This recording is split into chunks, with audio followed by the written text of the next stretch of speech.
better than consciousness info. sa.neter TV7. You keep it hot 24/7. You got that Black Force 102. sa.neter TV2. Yeah. You are now inside sa.neter Studios, the House of Consciousness production. Black news presentation.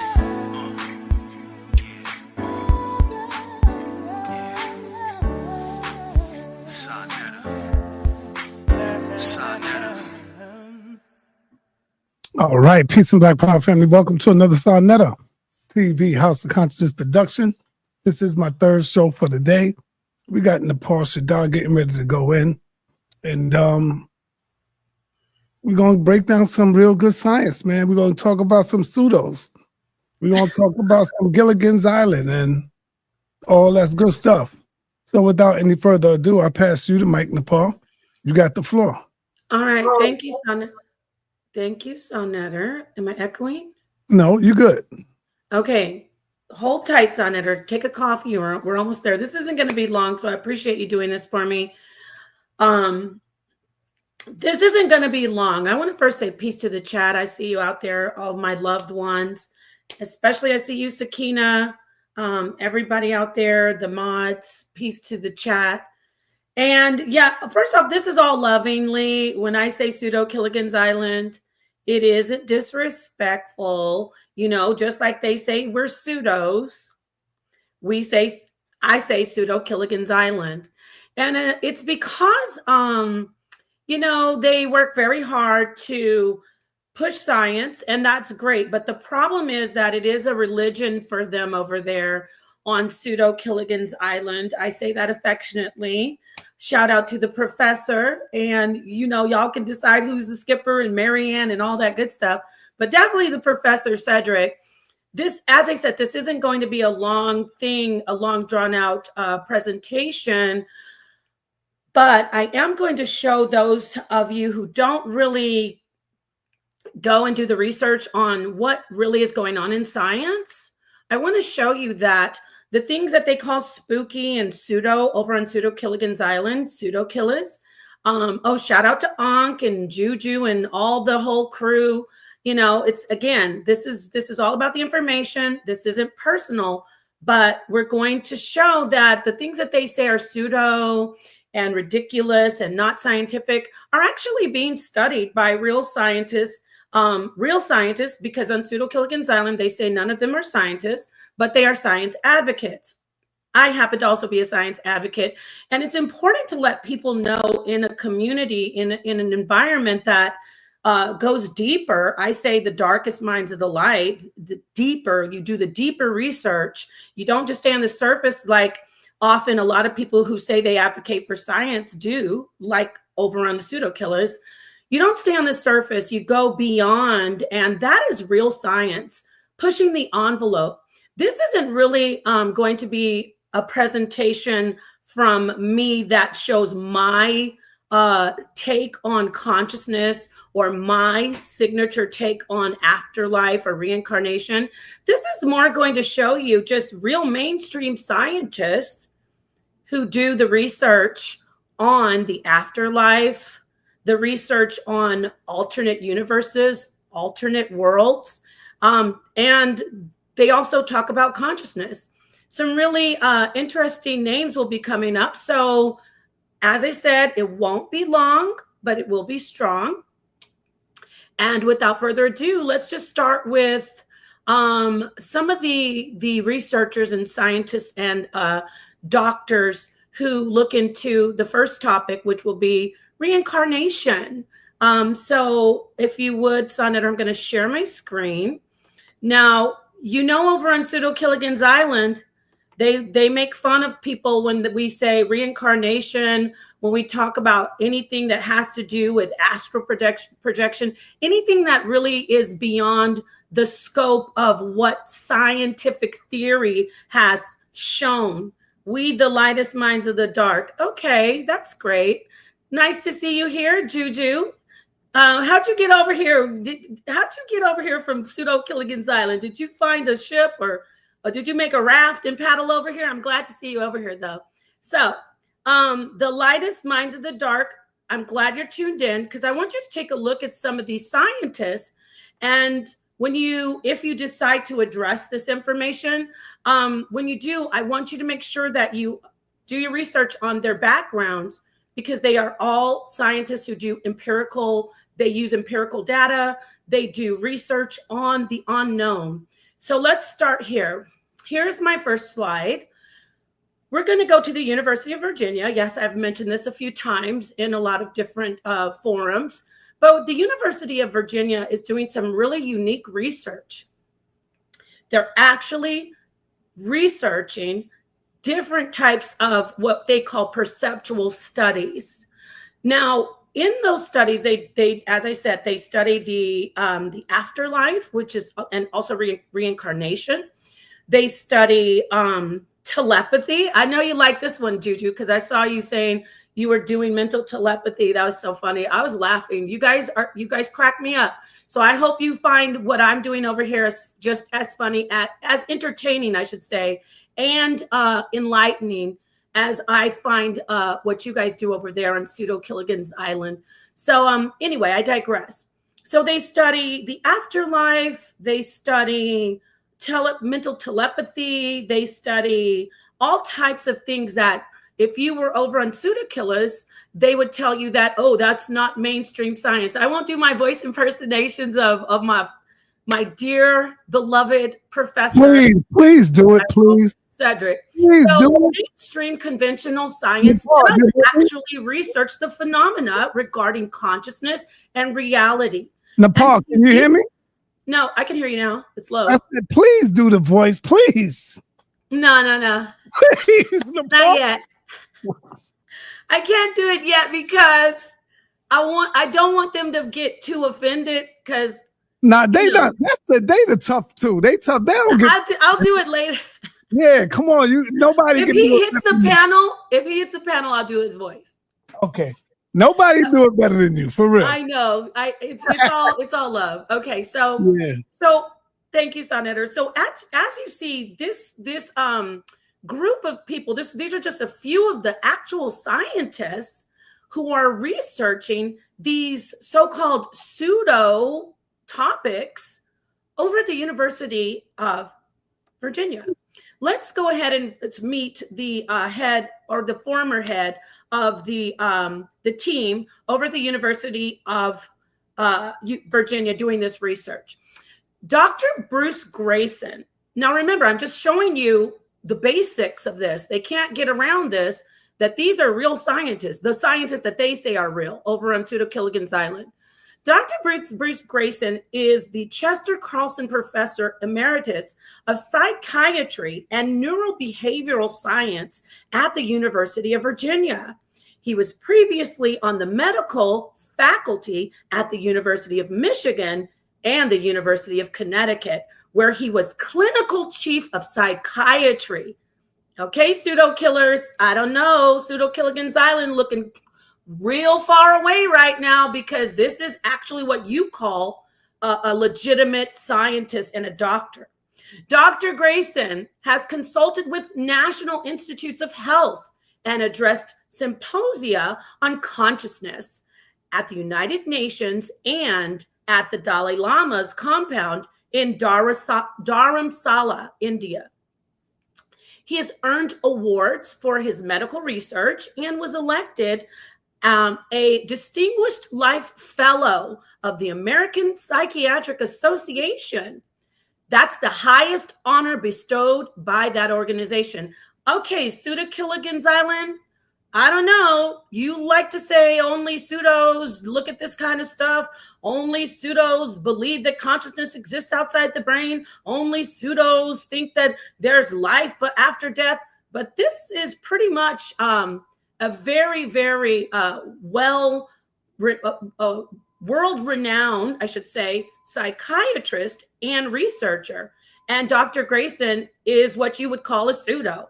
Dr. Grayson's interest in near-death experiences, Professor Cedric, began just a few months after graduating from medical school, when he treated an unconscious patient in the emergency room who stunned him the next morning with an account of leaving her body. You see, everyone isn't afraid of God and the afterlife. Everyone isn't church hurt, no offense. So everyone isn't rejecting everything that's phenomenal or metaphysical just because they had a bad experience with religion. I'm referring to Pseudo-Gilligan's Island, because over there right now, you are a religion. You're blocking out everything else that is scientific that you say is spooky, while real scientists like Dr. Bruce Grayson is embracing it.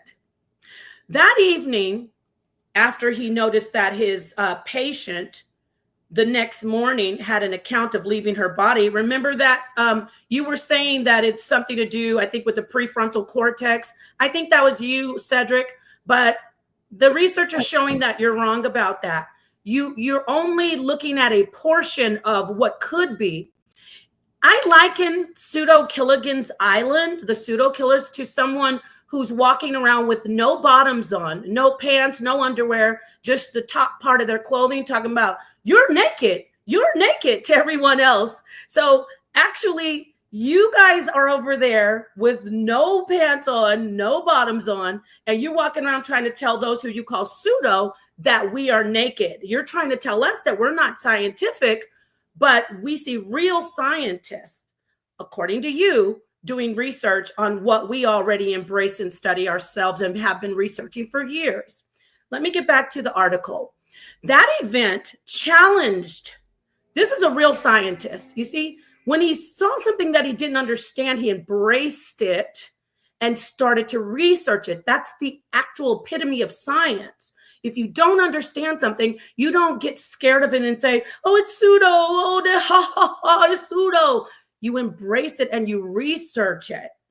That event challenged his beliefs about the mind and the brain and ultimately led him on a journey to study near-death experiences scientifically.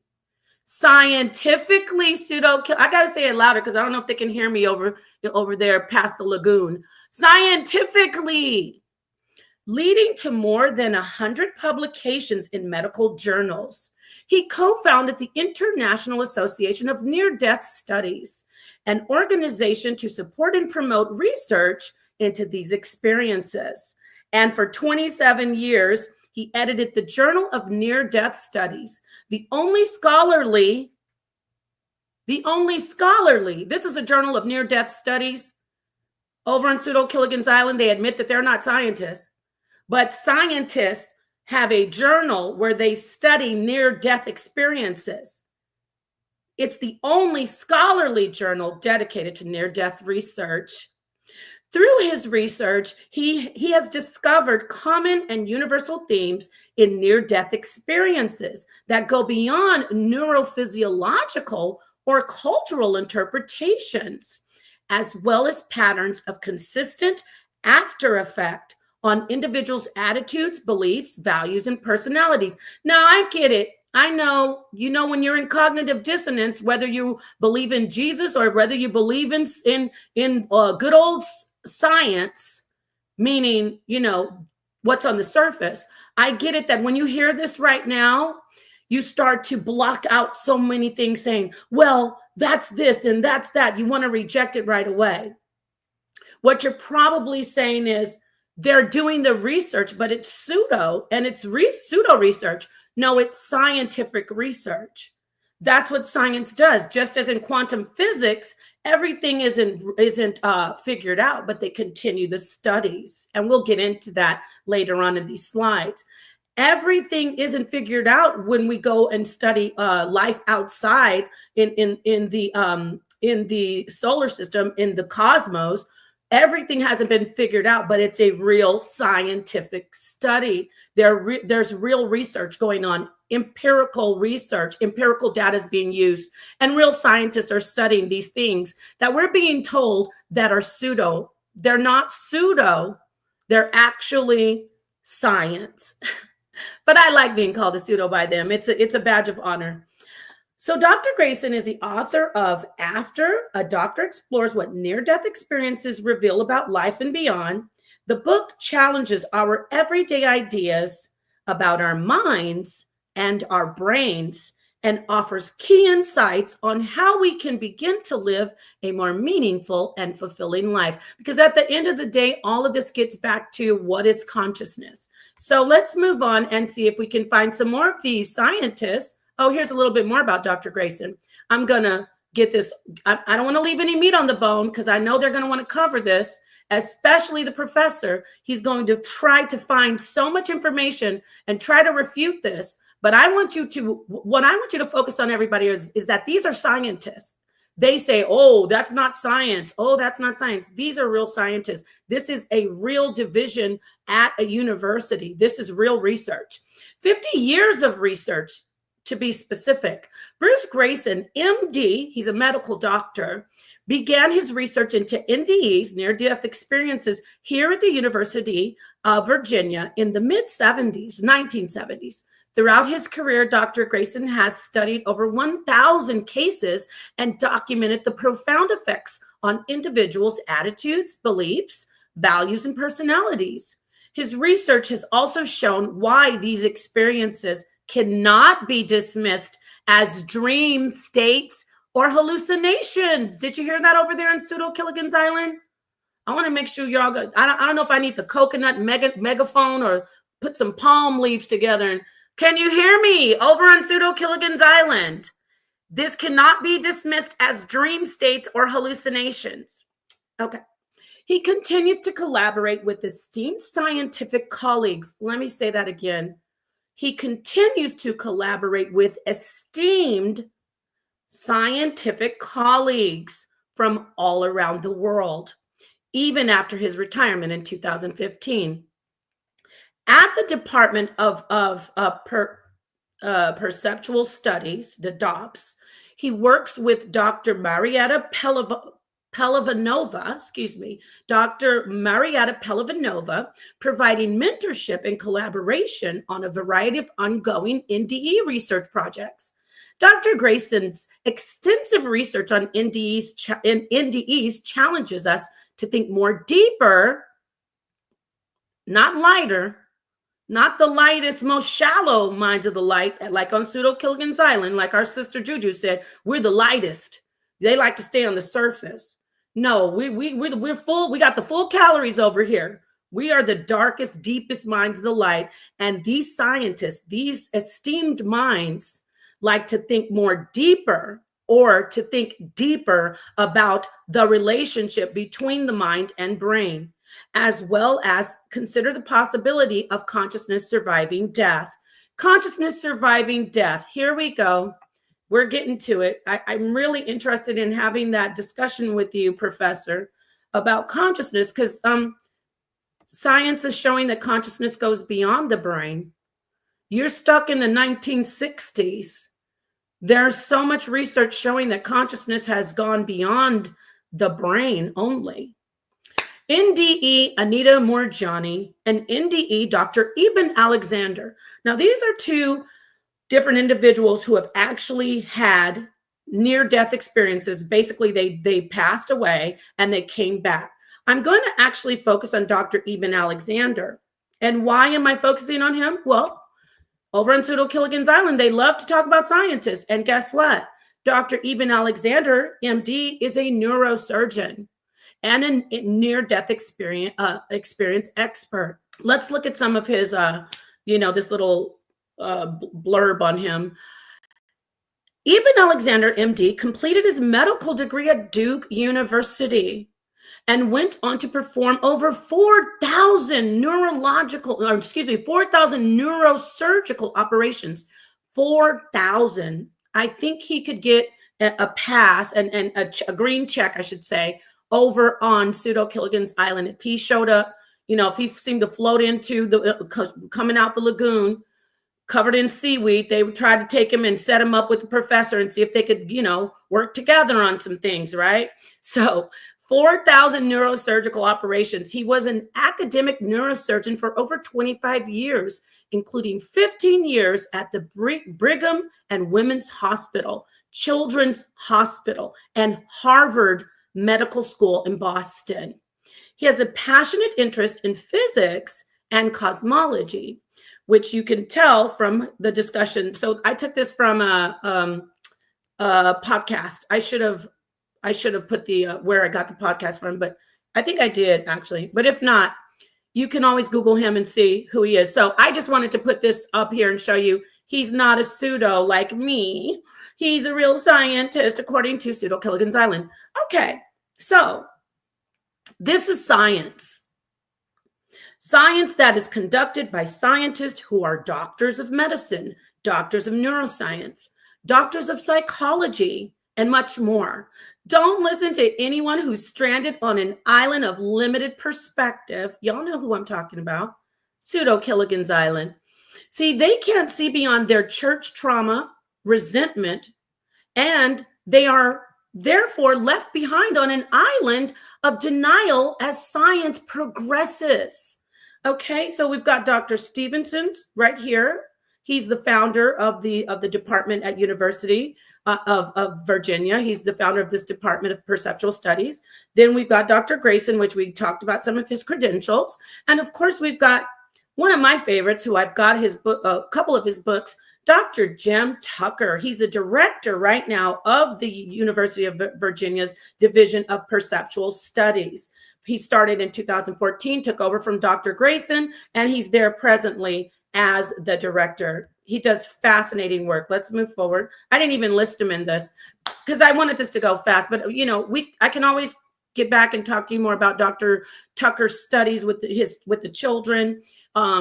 He goes into the connection with the reincarnation with the young children. He connects it with consciousness, obviously being outside of our bodies, outside of our brains. Now, I'm not saying consciousness isn't a part of our neurology. Of course it is, but it's not only limited to. And science is proving this.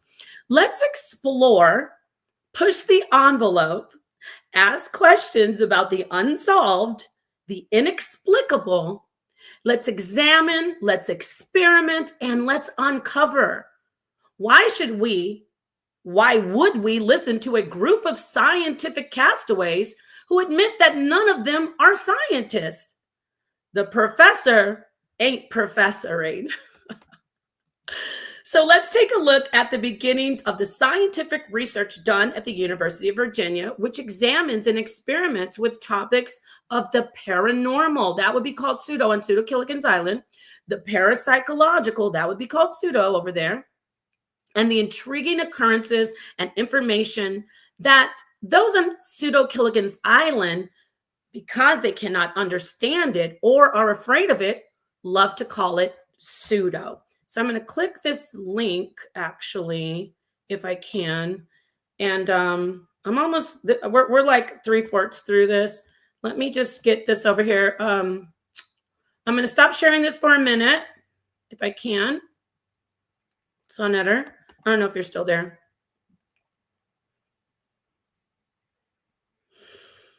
Okay. You can't see me, Napah?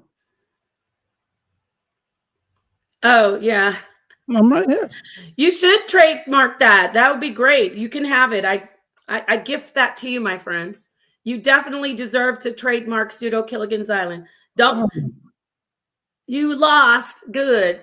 No, when you called my name, I looked up. I'm like, oh my God, man. You lost. Okay. So you should be listening to this information and finding out some of this information. Okay. So I want to show y'all something. Let me get this here. I have so many tabs open as usual. Let me get this tab right here. I want to read this to you. And I'm going to try, if it's long, it's a great PDF. It's a great paper. Oh yeah, I know why I want to show it to you. I just remembered. Because I want you to see what was going on in the mind of the founder, who was also, he's a mainstream scientist. He is you'll be able to see, I'm talking about Dr. Stevenson, the founder. He's since transitioned, but the founder of the University of Virginia Perceptual Studies. I want you to look at this, what he wrote, if you could. Can you see it okay, sa.neter? Yeah. Yeah. Can you see this? Yes. Okay, let me read this to y'all. Establishment of the Division of Parapsychology at the University of Virginia. A division of parapsychology has been established within the Department of Psychiatry at the University of Virginia School of Medicine. The division is partly supported by a parapsychology research endowment fund initially created by an anonymous donor. Excuse me.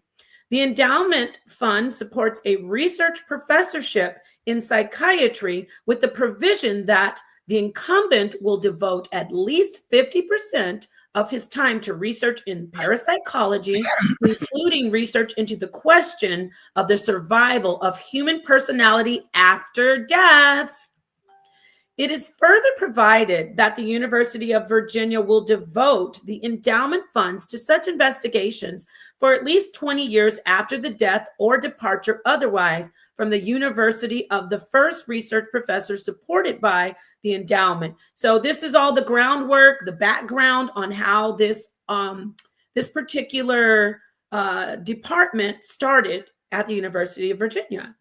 Dr. Ian Stevenson has been appointed the first incumbent of this new chair at the University of Virginia. So far as is known, within this is the first such division of parapsychology fully integrated within a department in an American university. It's getting all the legit check marks. Okay, so let's keep reading. The Division of Parapsychology of the University of Virginia has developed a broad program of investigations in nearly all aspects of parapsychology. An experimental program chiefly, but not exclusively, emphasizes the study of specially gifted or high-scoring subjects. Information about subjects who might be suitable for this program will be gratefully received by the staff. Investigations of paranormal processes during sleep, astral projection, and in changes of consciousness, trance states, for example. They will be included in the program of the Division of Parapsychology. All of this is like a pseudo killer's nightmare to walk into a mainstream well-known university and go in here and see all this going on, but it's actually real science. It's real science going on. They are studying the paranormal. They are studying parapsychology. The staff will welcome information about sensitives, mediums, or other persons who might be suitable and willing to participate in such studies. The division is also developing a collection of spontaneous cases with special emphasis on the analysis of authenticated cases. Informants are invited to communicate information about spontaneous cases to the Division of Parapsychology. The staff wishes to hear only from informants who are willing to enter into details about the experiences reported either in correspondence or in interviews with when feasible, and who are willing to permit publication of their experiences. Why are they saying that? Because they're actually doing science. They're doing science in this particular field. Okay, let's keep reading. I'm laughing because I can tell. I just know they're going crazy. They're pulling their hair out over there on Pseudo Killigan's Island. Now, y'all just chill out. Don't get upset. Just keep listening, keep your mind open, and let's keep listening to what the scientists are doing. All right. I do want to keep on reading this. That's all. I'm almost done because I want you to know the background of Dr. Stevenson's endeavor and the founding of this division at the university. Okay, contributions to the Research Endowment Fund will be welcomed, and in this connection, detailed information about the endowment will be furnished prospective donors. Contributions to the University of Virginia are tax deductible. Okay, so this is all on the legitimate up and up. The present research staff on the Division of Parapsychology consists of Dr. Stevenson, Dr. Pratt, Dr. Rex Stanford. In addition, 3 other faculty members of the Department of Psychiatry are members of the Parapsychological Association with an active interest in the field. For further information about the program of the Division of Parapsychology, or to communicate information about subjects or spontaneous cases, please write the Secretary, Division of Parapsychology, Department of Psychiatry, School of Medicine, okay, University of Virginia. Now, this is actually, so thank you for letting me read that. I know it's a little tedious, but just, got to show the sources, got to show his credentials, right? I know they love that at over there in Pseudo-Killis. So getting back to the PowerPoint, because we're going to move on from, I think I'm done with the whole, all right, let me see this. Okay, so I like this picture.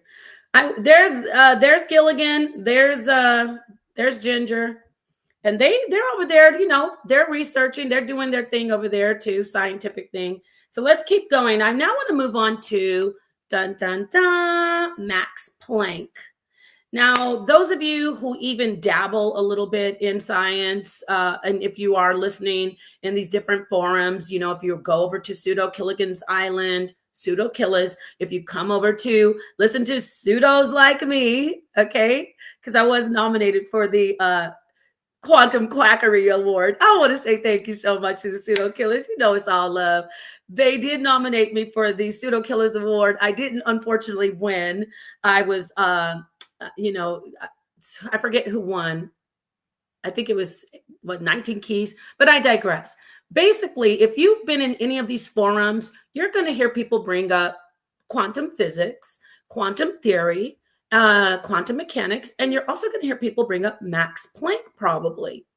Max Planck, who is Max Planck?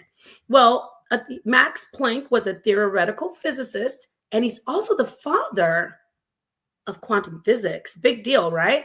Let's listen to this quote from Max Planck. Y'all better listen up. I want you to especially listen, Professor. Max Planck is quoted as saying, this is coming from the father of quantum physics. Quote, I regard consciousness as fundamental. I regard matter as derivative from consciousness. Okay, I got to pause on that. The father of quantum physics didn't say consciousness is only in the brain and we're going to do the research all that we can and we're going to find out. He actually is saying, I regard matter as a derivative from consciousness. He's speaking pretty pseudo here.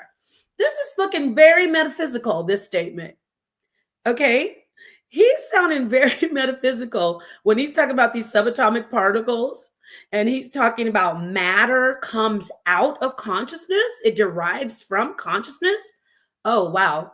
That's a major pseudo statement. But it's coming from the father of quantum physics. He goes on to say, we cannot get behind consciousness, but the professor over on Pseudo-Killigan's Island said we have it all figured out. Get away from this spookiness. Oh, Napah. I can't do it. I'm not going to do it because if he hits the panel, I'll do it. But I was about to do his voice. He's like, Napah. Get away from all this spookiness. Napah. Yeah. Got to do it, man. Come on, man. Oh, I can't do it now. I don't want to do it right now because I want to wait till he comes. I want to. He's not going to come. Just do it so it could be on the goddamn video. I'm not in the mood to really do it, but I can do it. It's all lovely because I love his.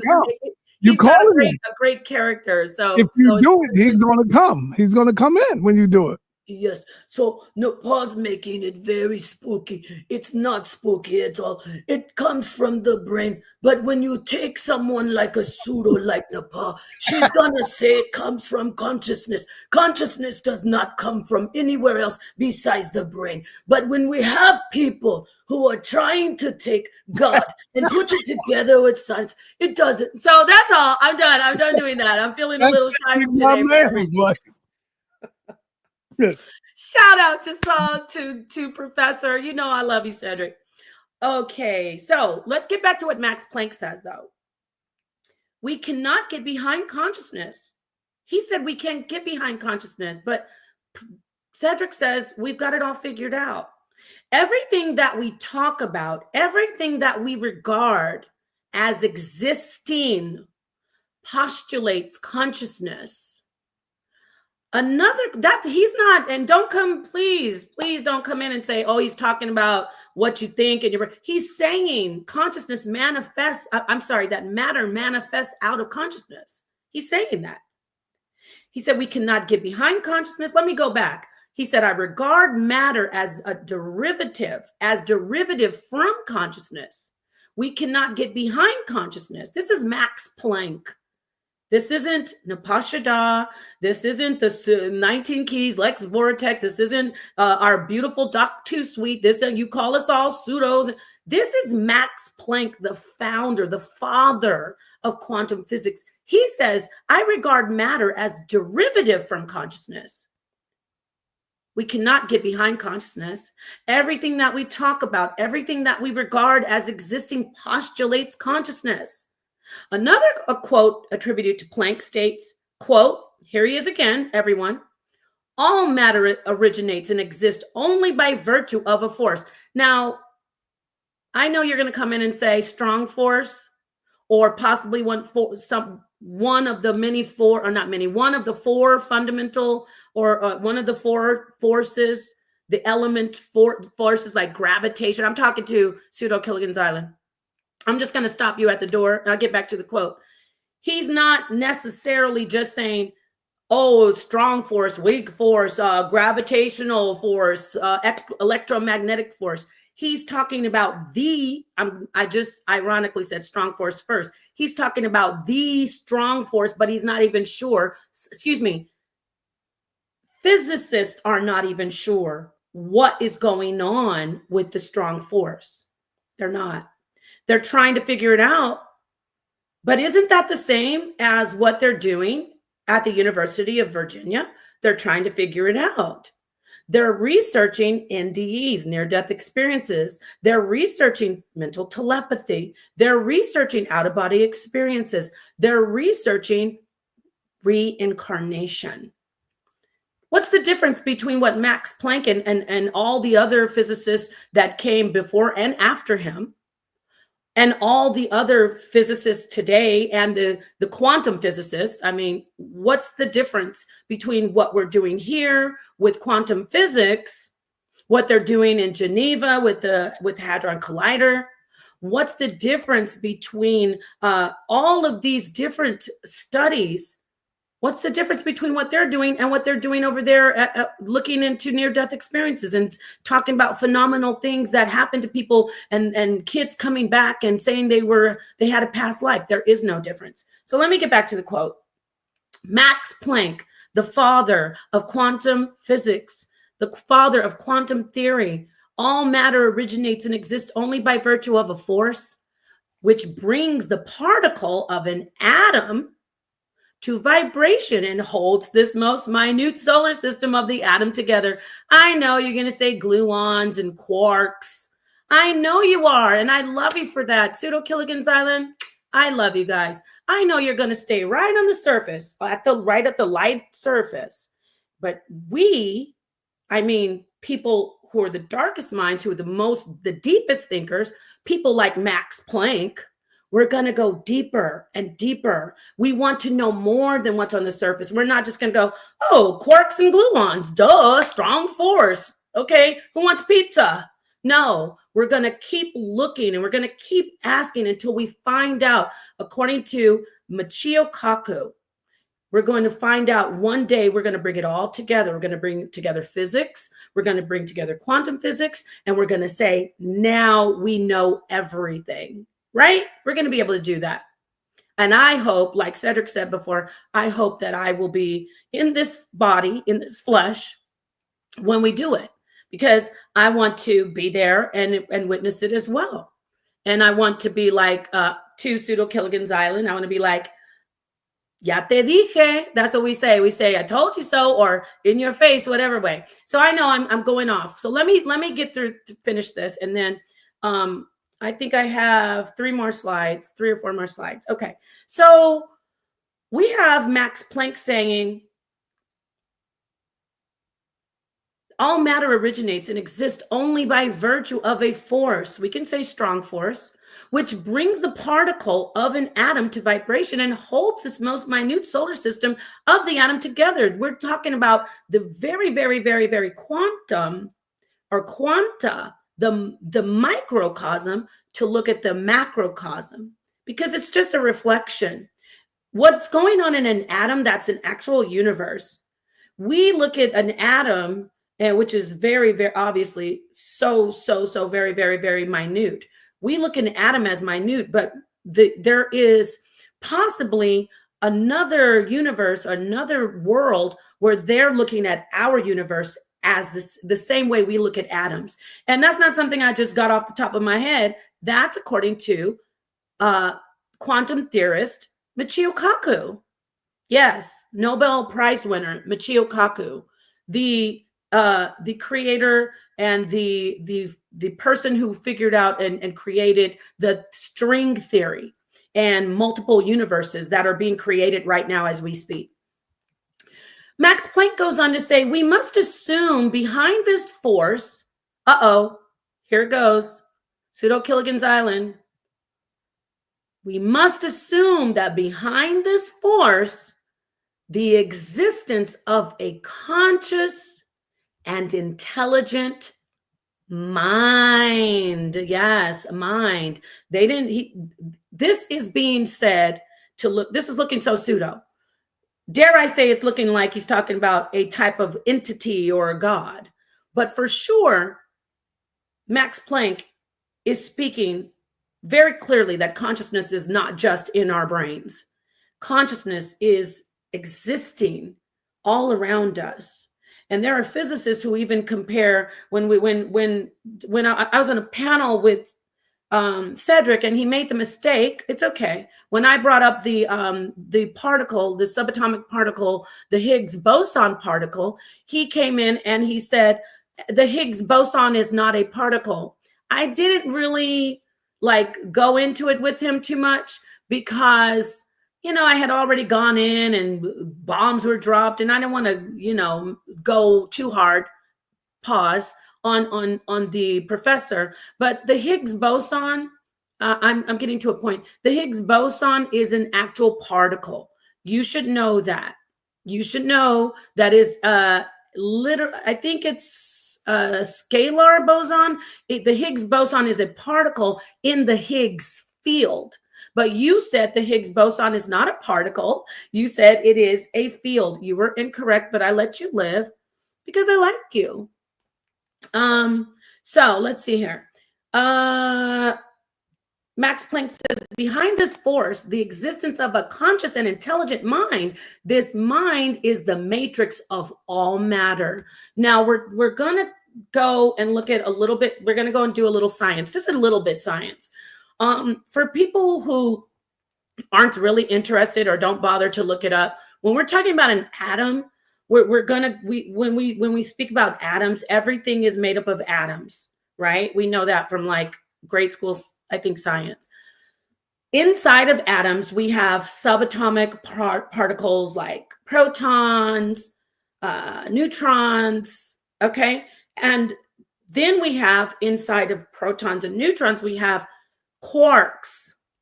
And the quarks exist inside of a proton or a neutron. And they're together, right? So there is a force that is called the strong force, and it actually is working within the atom, okay? Within the atom with the quarks, and it works, the gluons in the atom assist, if you will, assist the particular strong force. I want you to remember that strong force. It assists it to work, to flow, so to speak, in between gluons. The gluons are within the proton, and the protons inside the protons, there are quarks. So if you imagine these, like the quarks are like balls. If you, I know that's not in here. Those are gluons, and the gluons are like little squiggly connections, so to speak, in between the quarks. They keep it all together. Why am I telling you all this? Because when we looked at the quote from Max Planck, he said, all matter originates and exists only by virtue of a force, which brings the particles of an atom to vibration and holds this most minute solar system of the atom together. So inside of the atom, we have protons and neutrons, and inside of those proton and neutrons, we have quarks, and the quarks are held together by the strong force, and the strong force works, the quarks work with gluons with the strong force. This is really, really, really, really a big deal, because this is actually partially of what's being studied at the CERN, different CERN research centers, like with the Hadron Collider. And a hadron, when you say Hadron Collider, it's talking about protons. They're just running protons faster than, like at the speed of light within this tunnel, so to speak, this contraption, and then they smash the protons together, and then they research what's going on, and they find all this great stuff out. That's how they discovered the particle, the Higgs boson particle, which is also called the God particle. Why did I start talking about that? Oh yes, I've heard physicists say that it's fascinating that when our universe was formed, you know, the Big Bang, which I get it, there's no sound, but the Big Bang, when that happened, there was this type of, they don't even know what it is still, they're still researching, this substance or this presence. I'm going to say like a vibration, because even when we talk about particles and waves, it's just really like a vibration, but we're calling it particles and waves. So I digress. But this goo or something, this substance just filled the entire universe. And that is what we all connect through. Sounds like consciousness a little bit, right? But we connect through that. And that is what creates us, how we manifest into matter. So at CERN, they actually have created matter out of light, which is really awesome. It's a great accomplishment. So let me keep going. I promise you I'm almost done. I just want to get this out. That's all I want to do is get it out. And then people can look at this and say, stop over there on pseudo-Gilligan's Island. Stop acting like you're so know this and we're so silly and pseudo this, pseudo that, when science is studying all these things that you call pseudo. And we have well-renowned scientists, well-known, world-renowned scientists saying the things that we say, but you call it pseudos.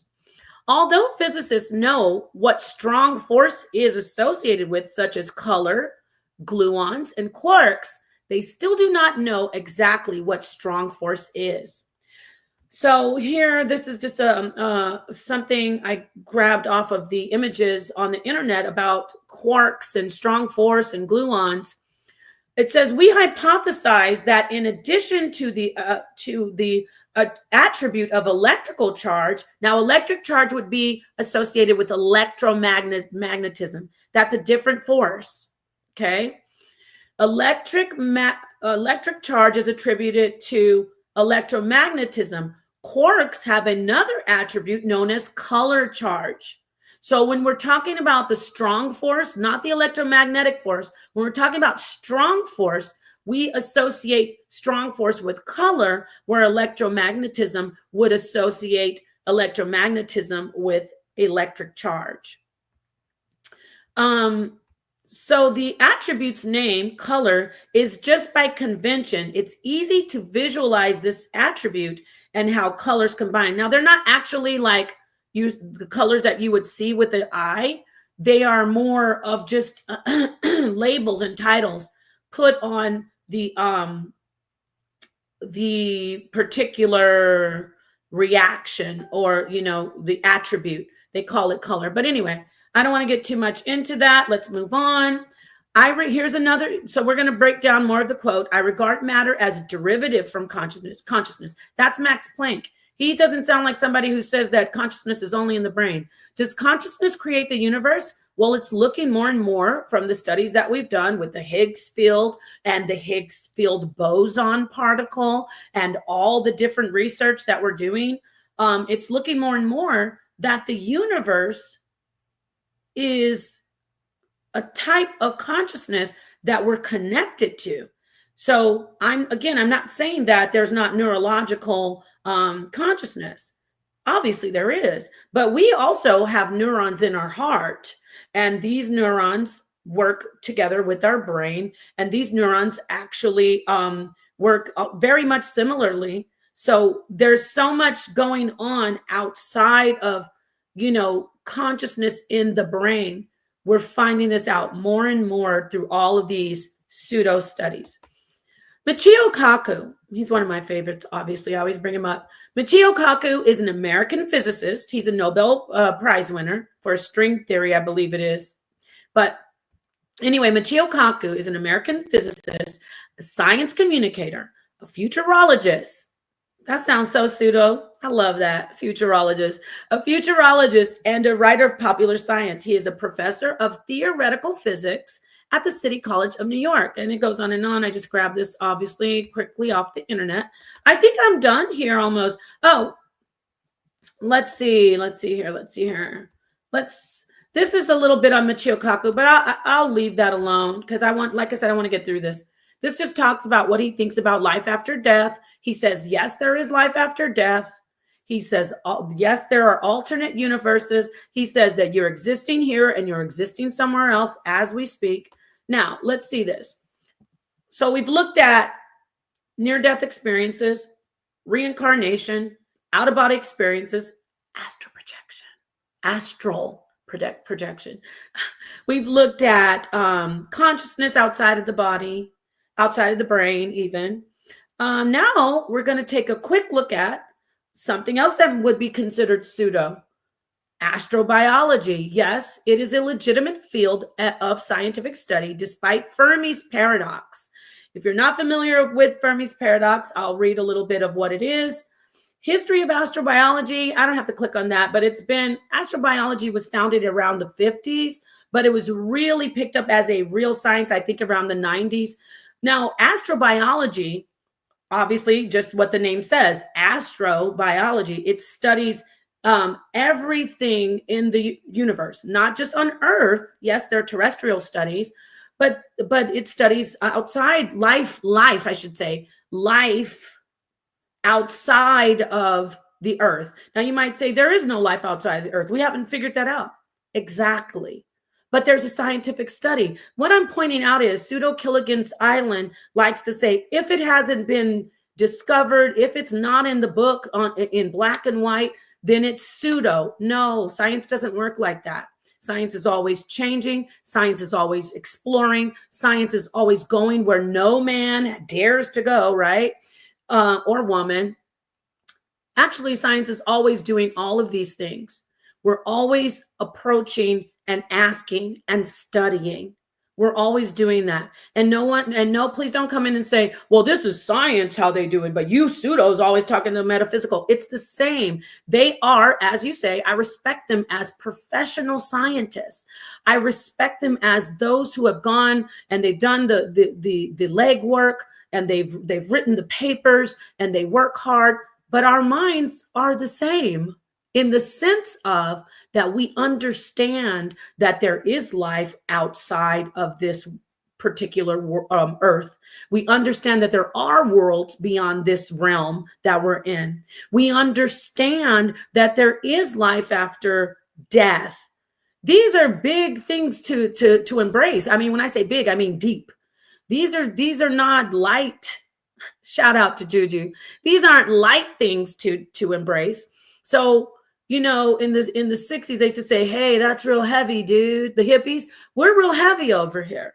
Just like the Michio Kakus, the Max Plancks, the Dr. Grayson, the Dr. Tuckers.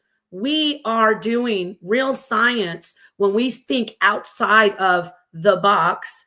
Schrodinger's cat, superposition. Just thought I might throw that in. I know it's corny, but let's look at what Fermi's paradox is. If we listen to pseudo Gilligan's Island,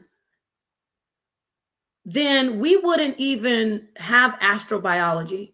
We wouldn't even, as a group of people, as a whole, okay, a collective mind, scientists, astrophysicists, everybody, we wouldn't look beyond. We wouldn't research the universe. If we tried to move like they do on pseudo Gilligan's Island, why do I say that? Because they say if it's not in a book, if it's not here written and it's been there's studies done in it, then it's not science. It's just a joke.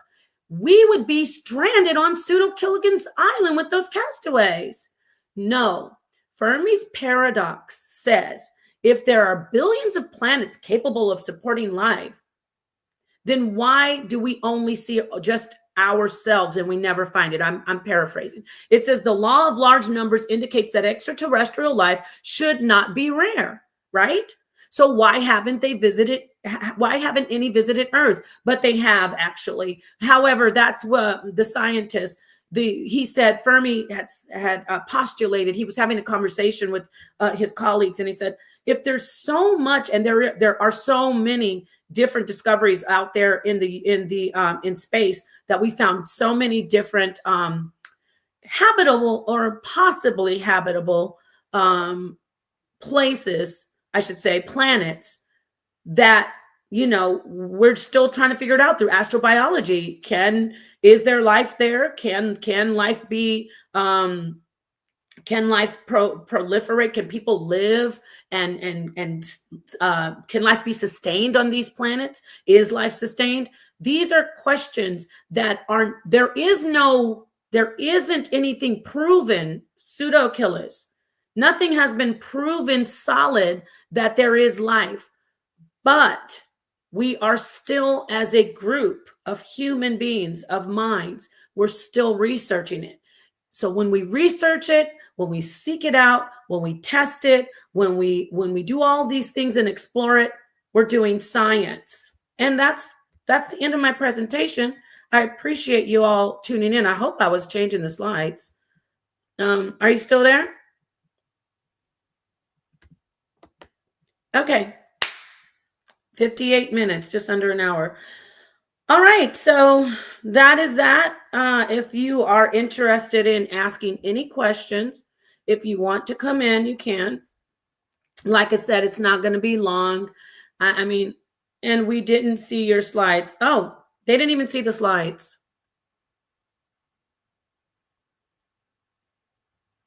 They didn't even see the slides. You're muted. I don't know why they was up. No, Cube said they didn't see it. Did you guys see the? Oh, you did? Damn. Yeah, Cube, I don't know what happened. Oh, he said, just kidding. You are so annoying. Hey, Cube, what do you think about them Pacers, boy? God damn, Cube. What do you think about that, man? They up 2 games to none. I was so mad. Cleveland, bro. Woo! Okay, if you're going to come in, you have to turn on your camera. I would be more than happy for you to come in. You have to turn on your camera. Okay, thank you. All right, peace, brother. What's up, man? You got a question? Oh yeah, a question and kind of a comment, because this was a good subject that y'all talking about the afterlife and the outer world and things like that, and how that there is an afterlife, because there's a lot of different doctrines out there, and I like to get into a lot of those doctrines about the afterlife, because people, they you got some that deal with the reincarnation. First of all, I'm all Israel, but we got people that deal with the reincarnation and the life in other places, and all we know is the people that show us what they show us on TV. But the thing is, they can't get past the dorm. So what do they really know? You see what I'm saying? Like, how you gonna tell me about 50 billion planets out there when you can't even get over the dorm? Because there's a dome over this earth. You see what I'm saying? Oh, a dome? Yeah. You know, but the Are Bible you does are you speak. a flat earther? Huh? Are you a flat earther? Nah. I believe in the Earth being round. It's just I don't really get into it, you know, because a lot of brothers around here they get into their feelings deeply over something that unnecessary. But what the Bible does talk about is heavens, like when the in the beginning, when you go to Genesis, where it says Bereshit bara Elohim, where it says Bereshit bara Elohim Hashemayim. That means the Most High Yah created the heavens with the S, the heavens in the universe. And so that's how, so now we got a better understanding of why Paul said, well, I was caught up in the third heaven. You know, when you read the book of Enoch, a book that was originally in the Bible, it speaks about 10 heavens. You see, and we only in one part. You see what I'm saying? So this, you know, and another thing to put the icing on the cake is I just want everybody out there to know hell is real. Hell is real. Hell is real. Okay. But that was a good subject y'all was bringing up. I had to share my little thoughts on it. Oh, what was the question you asked him? And he said no. Who? The brother right here. What was the question you asked him? Oh, I asked. He went into explaining about this. I appreciate your input. He said, yeah, I remember you from Facebook. What's the question, Napah? He said that he's not a flat earther, I think. Are you? No, I'm not. I believe it's round. Oh, okay. Yeah, he's something about the brothers, right? He said, nah, the brothers is out there. They what you say? I said, no, I'm more of a rounder. The earth is round. I lean more to that. You know? When she asked you the question, you said, nah, you know, because the brothers are out there, they are something like that. You was like, oh, I was saying I don't get deep into it like that because brothers out there they get in their feelings too much, you know. All right. But I don't mind talking about it. I don't mind giving my input of why I believe it is what it is, because to be a flat earth, you got, like, I'm over here and it's nighttime. If I'm over here at nighttime in Cali, it's daytime. Now, how you gonna get that on a flat disc? You see what I'm saying? Do you take the Bible literal? Well, the Bible is literal and spiritual. Just like your flesh. You in a fleshly body right now. That's a literal thing. But the reason your fleshly body operates is because of something we don't see, which is the oxygen. So the Bible, it comes in two forms, literal and spiritual. What's the literal part you take? The literal part is the physicality of him having a people, which is Israel, you know, and how he physically manifested himself, you know, to show and prove our existence, us doing the history that we have. You know, we still have history that's never been conquered, and you know, things of that matter. How he created us and how we live and breathe. You know.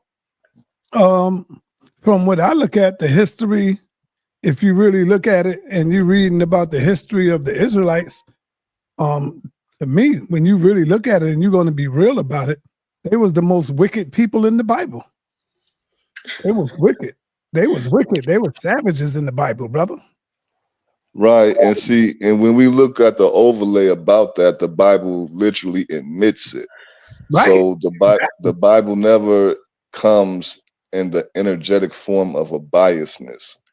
When even though he referred to us as the apple of his eye, you know, it's a righteous act, because if you have a child and then you're gonna love your child, but when your child slips off, you're gonna get on your child's behind about that.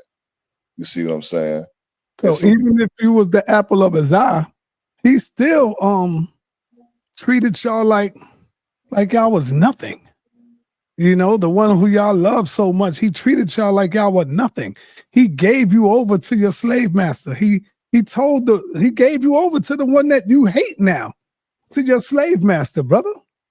Right. The thing is about that aspect is the Bible talks about how we had disobeyed our end of the bargain because we made a covenant with him. You brought up our son, you're gonna discipline your son. Well, if my son disobey me, I'm not gonna turn him over to his enemy and make the enemy do something crazy to him. Hell no. The Most High God turned you over to your enemy to get your nuts castrated, to cut you open, to take out babies out of the unborn woman's stomach.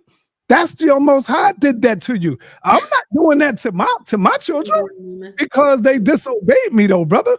So sometimes, man, it's like we don't really have logical thinking, man. It's like something got to be really wrong with us where we are afraid to say, you know what? I'm a man. I can do this. I can live my life without reading a book. I don't need a book to teach me how to be righteous. I know what is right and I know what is wrong. And sometimes we just got to do that. We just afraid to stand on our own 2 feet, brother. Right. So if I was to ask you and Napah, what is the act of being righteous? You're gonna name the basics that we all do. Love your brother, love your sister, love your family, these natural instincts. Well, wow, isn't it a coincidence that everything you're going to say without you even saying it, I can guarantee you it's going to be found right in them scriptures. Nope. I'm not going to find that in the Egypt Book of the Dead, but I will find it in the Bible. Here you go. I would just simply say, treat people the way you would want to be treated. Simple as that, brother. Right. And guess what it says that in the Bible? Love thy neighbor as thyself. That's a simple commandment that Yahweh brought out. But it also say that in Kemet. Don't forget you got the Ma'at. You got Ma'at. We got truth, justice, righteousness, reciprocity, balance, harmony, and order. The 7 principles of Ma'at. So we got that. When I say we, I'm not saying because that's not. But I'm just saying that's just something that I follow and I study. So when I say that, that's what I'm saying, brother. So there's that. There's righteousness in Kemet. Yeah, it's righteousness in Kemet, but it's all about the act of witnesses. Okay, just like you said earlier about I can keep things and put common sense and put 2 and 2 together without a book. Well, we as black men, we can walk outside and we can do that already because everywhere we go, when we go outside, we're going to see somebody that don't look like us going in our neighborhood in the stores. And then when you go in their neighborhoods, you're not going to see us behind their counters or running anything, but they will be in our neighborhood running everything. All of the Hindus and everybody selling the wigs is as much as, my sisters is sending these people kids to college, fully paid, just off a hair salon. You see what I'm saying?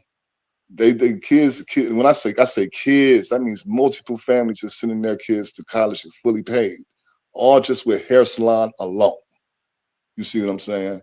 So I will open up a Quran, I will open up an Egypt Book of the Dead, and I will open up a Bible. And only one book out of all them 3 will attest to what we see walking out that door without even thinking about a book, and it's that Bible. Because the Bible only speaks of the people that goes through these particular type of things. We go outside right now. Every corner store is owned by somebody else. And if they do got a sister back there, you already know what she's doing. You know what I'm saying? So, last hired, first fired, last hired. And the coincidence, the click on the light is the fact that it only happens with one race of people. So you got people out here just like you. They don't even get into the Bible, but they can sure notice that only we as a race of people is going to do these particular things. But I'm not going to find that in the Book of the Dead. I'm not going to find that in the Quran. I'm not going to find that in the... How you know? Have you ever studied the book of Coming Forth by Day and by Night? Coming Forth by Day and not by night. Yeah, that's the proper word for the Book of the Dead. That's what the slave master called it. The Greeks. They called it the Book of the Dead because when they opened up the tomb, they found the book laying on his chest. So ever since from there, they begin to call it the Egyptian Book of the Dead.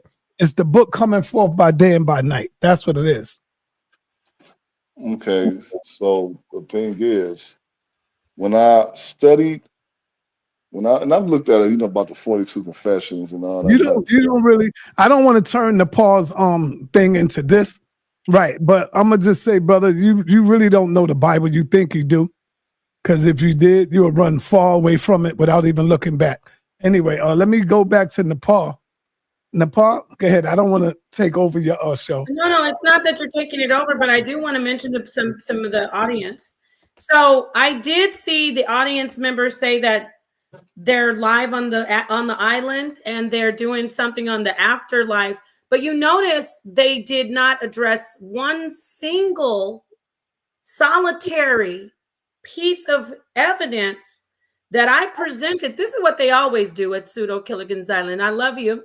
They go into like the fear of the afterlife and the fear of death. You're not doing anything about all those scientists that you always talking about. We need scientists. We need science. We showed the University of Virginia. We showed several psychologists and psychiatrists doing the research. They don't address that. They're very smart. They know what's going on over there. They grab the coconut and the bamboo beakers and they start trying to work stuff up in the lab. But it doesn't work because when I present something, I come and speak their language, and then they act like they don't understand. They start going back to, oh, you're afraid of death, and you're afraid of. Talk to us about the scientists. That's what this presentation was about, y'all. This presentation was about scientists and science doing the research. Go ahead and I would love to hear my brothers and sisters over there on Pseudo Killigan's Island. I'd like to see you talk about Max Planck saying that matter comes out of consciousness, basically. I'd like to see you discuss Michio Kaku, a quantum theorist, Nobel Prize winner. I'd like to see you discuss why he says there are alternate universes. Talk to us about the science. They won't. They're just going to start going back to, oh, they're so scared. They want to say life is coming after death.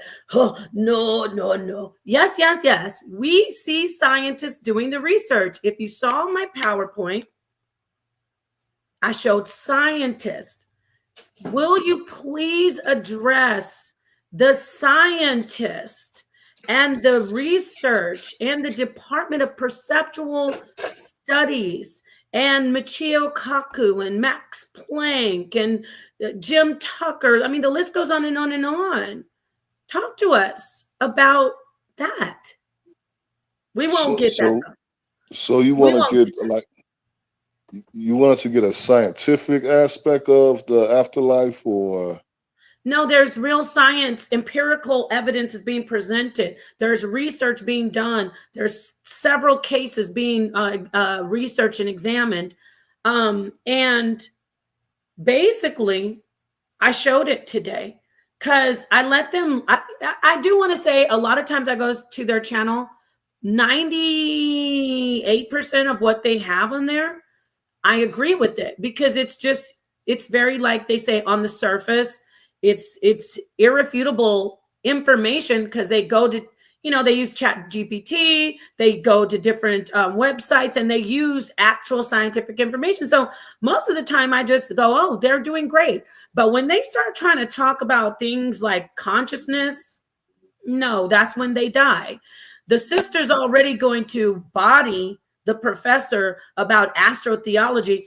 I'm going to let her have it because he really doesn't want. Cedric does not want the smoke with me. He doesn't. He never has. He's still trying to recover from when he got in here and tried to pretend he knew what spontaneous combustion was. And I lit his whole piñata on fire like Burning Man. It's all love, though.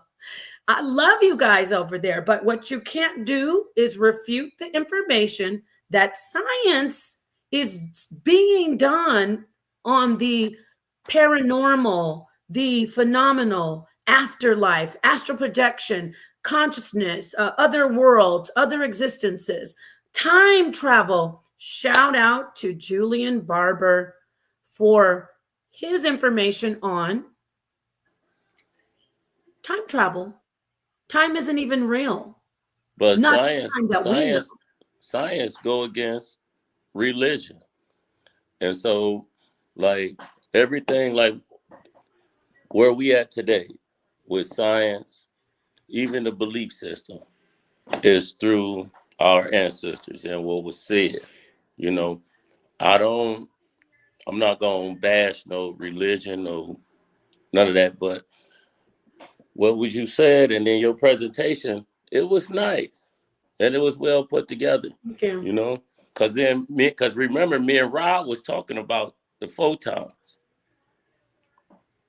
You and And I Rob? wanted to Who's put Rob? that out because I've been studying up on the photons and the wave and when it comes into the particle. But then if you really understand it, it goes with time and plus in other dimensions, all in one. Right. So it'd be at the beginning and the end, like all at once, you know?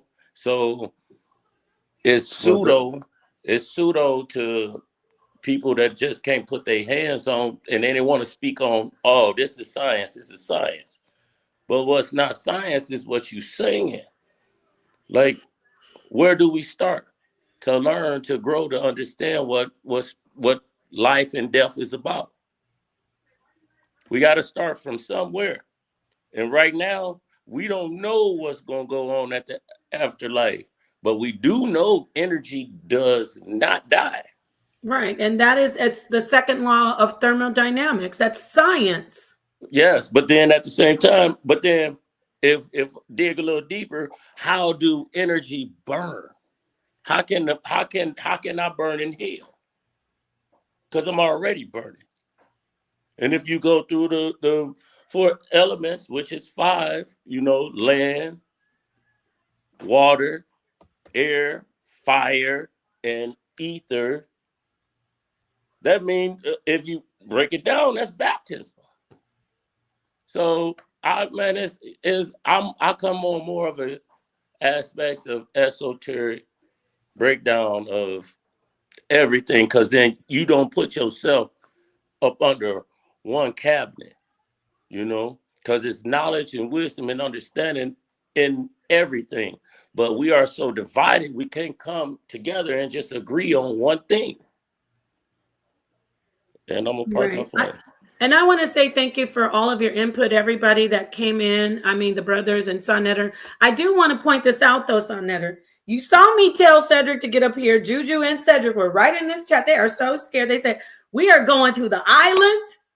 You're muted. They went over to the island. They got on their raft. I see Cedric in here. I seen Juju. Well, come on. Cedric is on the panel with Juju right now, talking about life after death. They put their little raft together, the bamboo, the bamboo poles, tied it up with some palm fronds, and got the paddle and paddle all the way back to the island to sit over there and talk about stuff that I didn't talk about my beliefs and the studies, the actual studies yet. I didn't talk about the afterlife studies yet.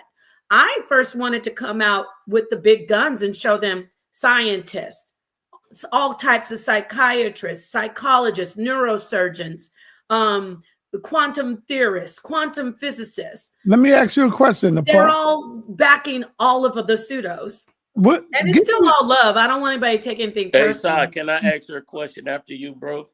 Well, yeah. Hey, give me a what is the definition of pseudo? Can you look that up? Pseudo means fake, not real. Can you look it up? All right. We can put it on the record. Yeah, hey. but when because of the language, when they use the word pseudo, it's a compliment. Like, you know what I mean? When it's coming from people who don't stray from a book, I can get my daughter's 8th grade science book, and that's all the pseudo killers. They that's all they go by. They don't And really Nepal, do. you got people in here that's your chess fan. They want to see you beat me up in chess. No, we're never doing that again, Brother Haram. sa.neter is the king of chess. But I want to say this. When I say my daughter's 8th grade textbook, that's not a diss. What I'm trying to say is, because they said they're not scientists, they stay in the book with things that are no one can refute. You know, they go in there. But when they start, listen, hear me out. The way they die on Pseudo-Killigan's Island, when they make the raft and they try to get off the island and it sinks, that is when they start trying to do philosophy and talk about the metaphysical. They say a pseudo always dies at a pseudo source. Pseudo-Killigan's castaways always die when they try to come philosophically or metaphysically or try to touch on anything. They said they had something in the back pocket. It's all love, Juju. You know it is all love. I like to say this, my love.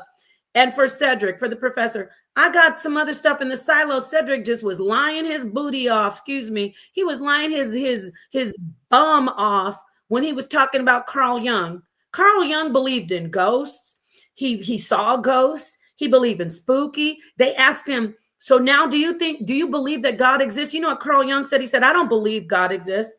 I know God exists. But the professor was over there on the island teaching, twisting, and remixing all these things, trying to imply that Carl Jung didn't believe in these things. But hey, Nepal, I have a presentation on that. Nepal, that goes back to the photons. The reason I asked you, Nepal, to show the breakdown of pseudo and what it is, because I wanted to let you know that everybody on the planet is pseudo. Everyone. Everyone to a point can be pseudo. To not be pseudo means whatever you say and whatever you present is 100 right and exact. And we know that we are not right and exact. Even real scientists, even real doctors and scholars, because they will say, oh, pull that book from the shelf. We got to revise it. We got to do it over. We found out that this is not right. So even the scientists, the doctors and professors can be pseudo. So the word pseudo like that, they acting like they're not pseudo. Every goddamn body is pseudo to a point. Understand what I'm saying? To a point. Right. I agree. Know it all. None of us know everything. You're right, sa.neter. It's always that's why I was trying to tell you to break it down. I wanted you to show it to the people. But go ahead. One thing I want to know is going back to the topic of your presentation is Q said, nah, they don't mean pseudo like that. Come on, Q, get in here. Hey, back to your presentation, and this is evidence of myself, and then it go back to it could be pseudo or no. Okay, when we speak about photons and wave, and then when it's observed as particle. So what's observed in the universe? And then it goes back into the realm of its multi-universe.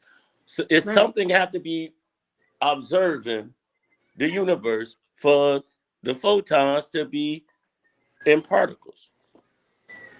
So you mean to tell me there's something outside of the universe? Are you asking me that? Yes. Yes. There are many universes outside of our universe. No. I was speaking on what sa.neter said, and then on top of that, that was one of the question I wanted to ask you, as far as the photon, and that the photon is in a wave and it's broken down into, when it's observed, it comes down to particles. So within the photon being from this, the beginning and the end, in different realms of existence. So therefore, it have to be someone observing the photon within time and space. Okay, this is what I want to tell you. I'm gonna let you go, brother. That's why I was asking you, Nepal. You know who I'm gonna ask? Watch this. Alexa, what is the meaning of pseudo?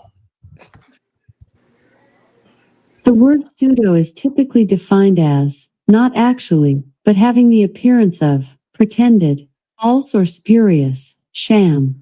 Pseudo is a prefix meaning false or pretended. Okay, so like I said, everyone can have pseudo in there. You know, everyone can have some pseudo. So go ahead, brother. Who wanted to speak? The Israelite brother. Yeah, right. It was funny because this is why the scripture says in the beginning, because this is Cube. I just want to say something. I'm like the presentation I did is just like everybody else. It's not even offensive. Everybody does this stuff, and then JJ's over there like she's ruining the platform. Like that's why I don't like him over here. Like, what is his issue? Don't even, come on now. No, I'm just letting you know he's over there saying I make you beef with him. JJ, but you don't stick to the information, brother. Stick to the Why information, you JJ. bringing that up? Come on, you see it, but you don't. No, I'm going to say it. Stick to the. I've been wanting to say it. Stick to the information. Don't get personal. Just stick to the information. Peace Cube. Just stop getting in your feelings. So, That's so, all. so Everybody I get said out. metaphysics is Israelite in brother, go. the Go ahead, Bible and Israelite. all the books, but metaphysics is not in religion. All right, go ahead, brother. Israelite brother was speaking. right. The aspect that I was given was that I kind of got off track. I'll say this: like scientists and who we get our science information from is a big deal because a lot of it is basically just guessing.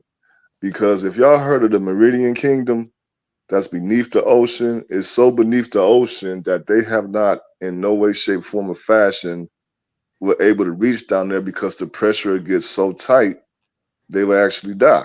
So they can't go down there, but they're not even like a quarter. They have not even hit the deepest of the ocean a quarterly. Okay. So the scientists bring forth, it's a lot of aspect of guessing because you're talking about a people who are not human that's just going to come and then tell us what's going on in the universe out there that they had nothing to do with. Like, how do you do that? You see what I'm saying? Well, what we can see just by sitting in our hood is you don't see no bare hands holding that sun. You don't see no bare hands holding that moon. You don't see no bare hands holding this earth, but it does it intelligently. In order for this to happen, thousands of years going by and it's still programming the way it's programming, this had to be intelligently put together. Okay. So how does some people gonna tell us what's going on millions of miles out in the universe and you never went past the dorm? That Van Halen bit will kill you of that radiation. You never even passed the dorm. So how are you gonna tell me what went on out there? Hundreds in other universes. So the scientist is an aspect of a lot of people, of our oppressors who don't look like us, guessing. can I say something? And this is what's up, brother Sai?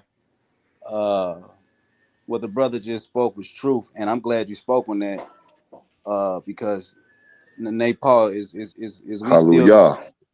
still gonna set that debate up because that right there is what we believe in. Everything that brother just said, and a lot of that stuff that y'all be claiming in the Bibles or you believe God wrote, it tells you that his handiwork is clearly outside. So when I told you on that podcast that day that we judge things based off what we can see from outside, his handiwork, and then we go compare it with the Bible, a lot of things don't match up. You know, it's just weird. He ain't talking out of bushes no more. He ain't speaking from the heavens telling people to go kill nobody. You know, all this old pseudo word stuff that's going on in scriptures. And like I tell people, the Most High don't change. How do I know he don't change? Well, since a child, the sun has always rose in the daytime. We always had night, stars in the sky. Birds always flew, fish always swam. Humans walked on earth. Everything that we could see. When you die, those actions gonna continue. This is what makes him eternal. You feel what I'm saying? So, like I say, I came on her just to see if Napah still wanted this smoke, because I still want that debate. Because you clearly don't know what we Ebionites truly believe in, where you attacked me last time. So I didn't attack you. What is wrong with you men? We were talking about information. Nobody attacked you, brother. Now, the last time we talked, we go back to when I was online with you. There was a lot of babbling going on. So, and you said you was willing to debate, you know, and I still want to know what happened to that video that was taken down that me and Yirmiyah did on side videos. It's a lot of videos side did, but it's mighty weird how that video, me and Yirmiyah video, was taken down. That's a It's mystery. on Patreon, brother. There's no mystery to it. It's on Patreon. Thank you. Subscribe, brother, and you'll find it. It's on Patreon. So I tell you every day. sa.neter's Patreon. He tell you every day to subscribe if you want the old videos. You know how you say Jay-Z, you want the old Jay-Z? Well, go cop the old Jay-Z. So go you put get it the on old Patreon? videos. Yeah, brother. I never So knew that nobody what is your belief of when you die? What happened? What is my belief? What died? What Look, happened? you I just can't tell skip you. the whole line, bro. I never died. I'm just I would. Right. So sa.neter, we're going in order. What do you think, sa.neter? You're muted. Go ahead. Peace Q, peace to L, and I don't know this brother, Meta Williams' brother. You want to debate something about you being a you said the Bible. Basically, you are a person who chooses what you want to choose from the Bible. A lot of people no. Fine. No, I said that's fine, but you can't do that and then come and tell people they're gonna be destroyed and it's evil to eat. I didn't say he destroyed that one nothing. time. You can't find me saying that one time. I didn't say he destroyed nothing. He spoke, and then he spoke I'm about. not talking to you, Meta Williams. Oh, I'm sorry. I wasn't talking to you, brother. Listen, I'm talking to him. That's the problem I got, Napah. You say a lot of things that you say I said, but you cannot pull no video or tape of me ever saying that. You got offended because of our doctrine, and you said that we said that. We never said that. Yes, I you never did. got So offended. I guarantee you cannot go find nowhere where I said you was going to get destroyed or anything that. like I hate that. when people keep repeating what they say. Let me say this. Let me ask you a quick question. Mm-hmm. Is it wrong to eat meat according to the Bible? It most definitely is. It's wrong to eat meat according to the Most High, according Stop. to nature. Okay, hold on. Hold that thought. Y'all just heard him say he believes in God, and he said it's wrong to eat meat according to God. I just said you go around telling people that it's God. No, God you doesn't said like what you do. I said you were going to get destroyed. I said okay, wait, hold on. Does God kill you? Does God destroy people? You said what? No, people destroy themselves. Okay, so wait. So God doesn't have any hand in destroying. People destroy themselves. Like if you go eat, like let me give you an example. Let me give you an example. You pick up some meat and go eat it, you get sick, don't you? Does God have any power according to you? Most definitely God got a lot of power, but he gives you the free will to destroy yourself. Does God have power? Most definitely God got power. Does God do things to people? No, God don't do nothing to people. You do yourself to yourself. So God doesn't make things happen? Like what? You got to be specific. So what are you what are you, a deist? I don't get it. You don't think God interacts with you? What you mean? God interacts with everybody. Okay, so God interacts with people. Does God only interact with good things, or does God interact with bad things?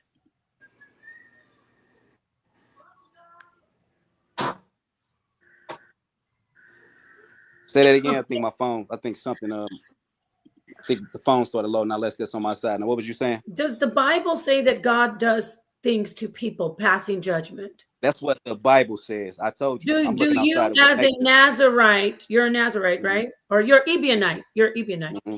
Do you have any type of judgment in your doctrine that comes from God? Most definitely. Okay, stop right there. So God does pass judgment according to your beliefs. When God passes judgment, is the judgment only good, or do bad things happen to people when God passes the judgment? People. Okay, so here we go.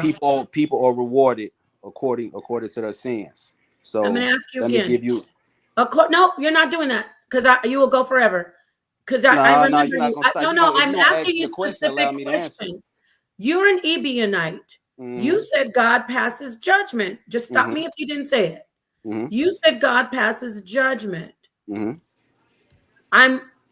I know you're not going to want to do this, but I'm going to assume that you mean God passes judgment that against people who do bad, and God passes judgment against people who do good. That's judgment, right? He passes righteous judgment. So it could be Judgment for someone who did something bad, or judgment for somebody who did something good, correct? Depends on what you're talking about. I've never seen God kill nobody. I'm going to ask you again. God passes judgment for people who do things bad, and God passes judgment on people who do things good, correct? Correct. Okay. So, you're a hostile witness, Your Honor, take note. But so you just let us know that God passes judgment on people who do things bad. So God does things to people to reward them for their bad behavior. It's not going to be puppies and flowers. It's going to be something bad happening to them. Hence, you said it's wrong against the Most High God to eat meat. So if I eat meat, the Most High God would pass judgment on me and make me die from eating meat. You destroyed yourself from eating meat. Got it. Okay, I'm done. You guys could have the mic. Yeah, let me just peace. I think you did a pretty good presentation, Napah. I didn't find any fault with that. I think it was pretty cool. Thank you, Q. Yeah, it took me a minute to try to figure out what you was talking about, but I came in just a little bit late, like 10 minutes late. That's why I was like, what's she talking about? But question to the brother real quick. Do people have the ability to unalive themselves? Most definitely. That's called commit violence on yourself. Okay, good. Do people also have the ability to summon thunder to strike themselves? Say it again. Do people also have the ability to summon thunder to strike themselves? Summon thunder. Lightning, excuse me. Summon thunder to strike themselves? Right, summon lightning to strike themselves. Can people summon that? Nah, I've never, not that I know of. So there's a problem with your logic, because you're saying that people bring this on themselves and they do it to themselves. To quote you exactly, they do it to themselves. So when your Most High God in the Bible that you love and respect brought the flood, did the people bring that on themselves, or was this something? Hey, brother, you have to, brother. See, now you're cut, bro, because you know where I'm going. You know where I'm going. No, I know, brother. I know, brother. Wait a minute. Brother, I've never why said can I that's get the my question God of the Bible. I've never said that's my God of the Bible. They'll tell you I don't believe that that's my God of the Bible can only be found in Genesis chapter 1, nature. I don't believe in all that other word stuff that be going on in that scripture that I can't prove. Like I said, no talking bushes. I can't prove no full-fledged on flood was there. Like the brother sa.neter said, a lot of stuff is pseudepigraphy. So I only go by mainly stuff what I really can't prove, what I can't see. I don't argue stuff that I can't prove. I can't prove the existence of Moses. I can't prove the existence of Jesus. But what I can prove, what I lead more to is what's the message, and what can I get up out of that message? You know, some people say Moshe may be Akhenaten, and I've studied that type of stuff. I don't really get into the things I can't prove. You know what I'm saying? So don't sit up and tell my God of the Bible. It's different gods of the Bible. Babylonian gods, Samaritan gods, Assyrian gods. That's why Israel kept going into captivity, because they kept worshiping all these different guys. We believe that these we're guys, not talking about the Israelites anymore. We're talking about you and the so-called God in Genesis, the first chapter. So now you said you don't believe in things that you cannot prove. So we're going to go ahead and afford you 30 to 45 seconds to prove that God in the Bible. Go ahead.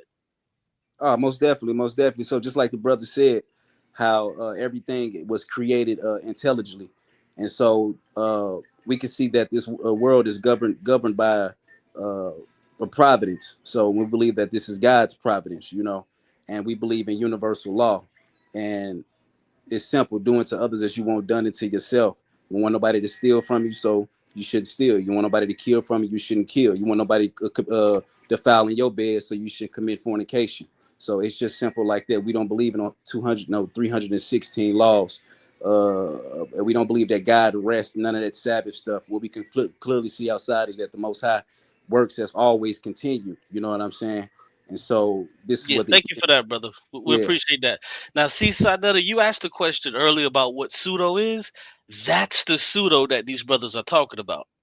This is exactly the pseudo that they're talking about, because this brother just said we don't believe in the laws, we don't believe, but we also don't believe in stealing. Nothing in Genesis had anything to do with stealing, so he's making it up as he go. He cannot prove anything he's talking about. What you mean? Brother, listen, I afforded you 30 seconds unmolested to speak, and what you chose to speak about was nothing that I asked you. So you cannot prove. You cannot prove that thing that you call that you believe in the Genesis, the first chapter. So now it's time to be quiet. So now we got to talk about this intelligence that you talk about that was designed. There's nothing that we see intelligently designed. Nothing whatsoever. Brother, you can see outside. Brother, the reason you're interrupting right now is because I'm touching the nerve. I'm touching the nerve. This is why you're interrupting. You ain't touching so why are nerve. you interrupting? You want to feel like you're touching the nerve. Brother, why are you interrupting? Why is it because you feel offended. Oh, okay. You're the one whose nerve is offended. I'm just telling you, I'm just simply listen, let me tell you something, brother. When that man flat out said that can nobody see the Most High but through a pure heart, you know what that means? You can only see him through the mind. You can only see him through righteous commandments. You feel what I'm saying? Has nothing to do with some sky daddy sitting on the throne. You feel what I'm saying? So you can only see him through a pure mind and a pure heart. So we afford all righteousness towards the Most High. And what we can see plainly outside is righteousness. We can see nature at one point was righteous. We can see the sun. And the whoa. That's not the only point. When they said when they seen God's face, isn't what they call the pineal. See, I don't get off into all the pineal and all that chakra stuff, man. I don't get off into all that. Like I said, I simply get off into what my two eyes can plainly see and what's outside. I can argue what's outside, and that's what's been going on, and it's going to continue after we die. So where's this God that you can see in Genesis 1? Why haven't you showed us? He's all around. That? He's all around. He got eyes on every side. Show it to us, earth. Brother. Produce it. Go look outside. Produce it. It's outside. Go look. And it's within. Okay, we playing games. These are the pseudos that these brothers are talking about. So when you read the actual definition of pseudo, that's not what they mean. And see, I won't even hang that on them, even though we go back. Myself and them, the pseudo killers, we go back and forth from time to time. Would you like to debate? Would you like to set up a debate and I prove to you God is? I guarantee you I can. Let's just set up a debate. Okay. Let me get my paperwork ready and I guarantee you I'm going to put you down. Right. Okay. Yeah, but see, even though I go back and forth with those brothers from time to time, the truth of the matter is the reason. Right. Cool story. He's saying that God is all around you. He's talking about nature. He's talking about water. He's talking about the sun, the trees, the air, the elements. That's what he's talking about when he talk about God is all around you. Yeah, but Genesis 1:1 doesn't say that. Man, stop playing. Yes, it does. Go read it. But also, he like what Napah said. You play on both sides of the fence. You want to be metaphysic, esoteric, and plus be religion. You got one foot in and one on the banana peel. Of the fence. One foot in, one on the banana peel. Which side you gonna be on, pimp? Like I say, man, if y'all want to set up a debate, I debate all y'all by myself. I'm telling you, this is too easy. So Genesis 1:1 says the Genesis 1 nothing to debate about. Genesis 1 I will agree about with you is nature. Mm-hmm. That's the only thing I agree with you about. Anything else, I crash you. Genesis 1:1 says, "In the beginning, God created the heaven and the earth." Are you ready to show us the heaven? Come on with it, man. We're gonna set up this debate or not. Brother, you can just, this is something simple. Mm-hmm. I just gave you my answer on everything. You know what I'm saying? You feel like you know everything. Okay. You know what I'm saying? I just saying, let's just set up this debate. Cool story, brother. That was cool. Yeah. Hey, but sa.neter, you said you got a Patreon. I didn't know you had a Patreon though, bro. I really didn't. I'm sorry. I can't hear you. Your mic muted, Si. If you like, we could set up a date where you could come on and break down your science. Okay. And let Cube scrutinize it once you put it up. Cube would check it out. And if you want to debate it, hit me up and let me know. Yeah, I'm gonna do that. I'm most definitely ready to do that. Back rocking and rolling. Hey, yo, put your number in the back chat so I can contact you.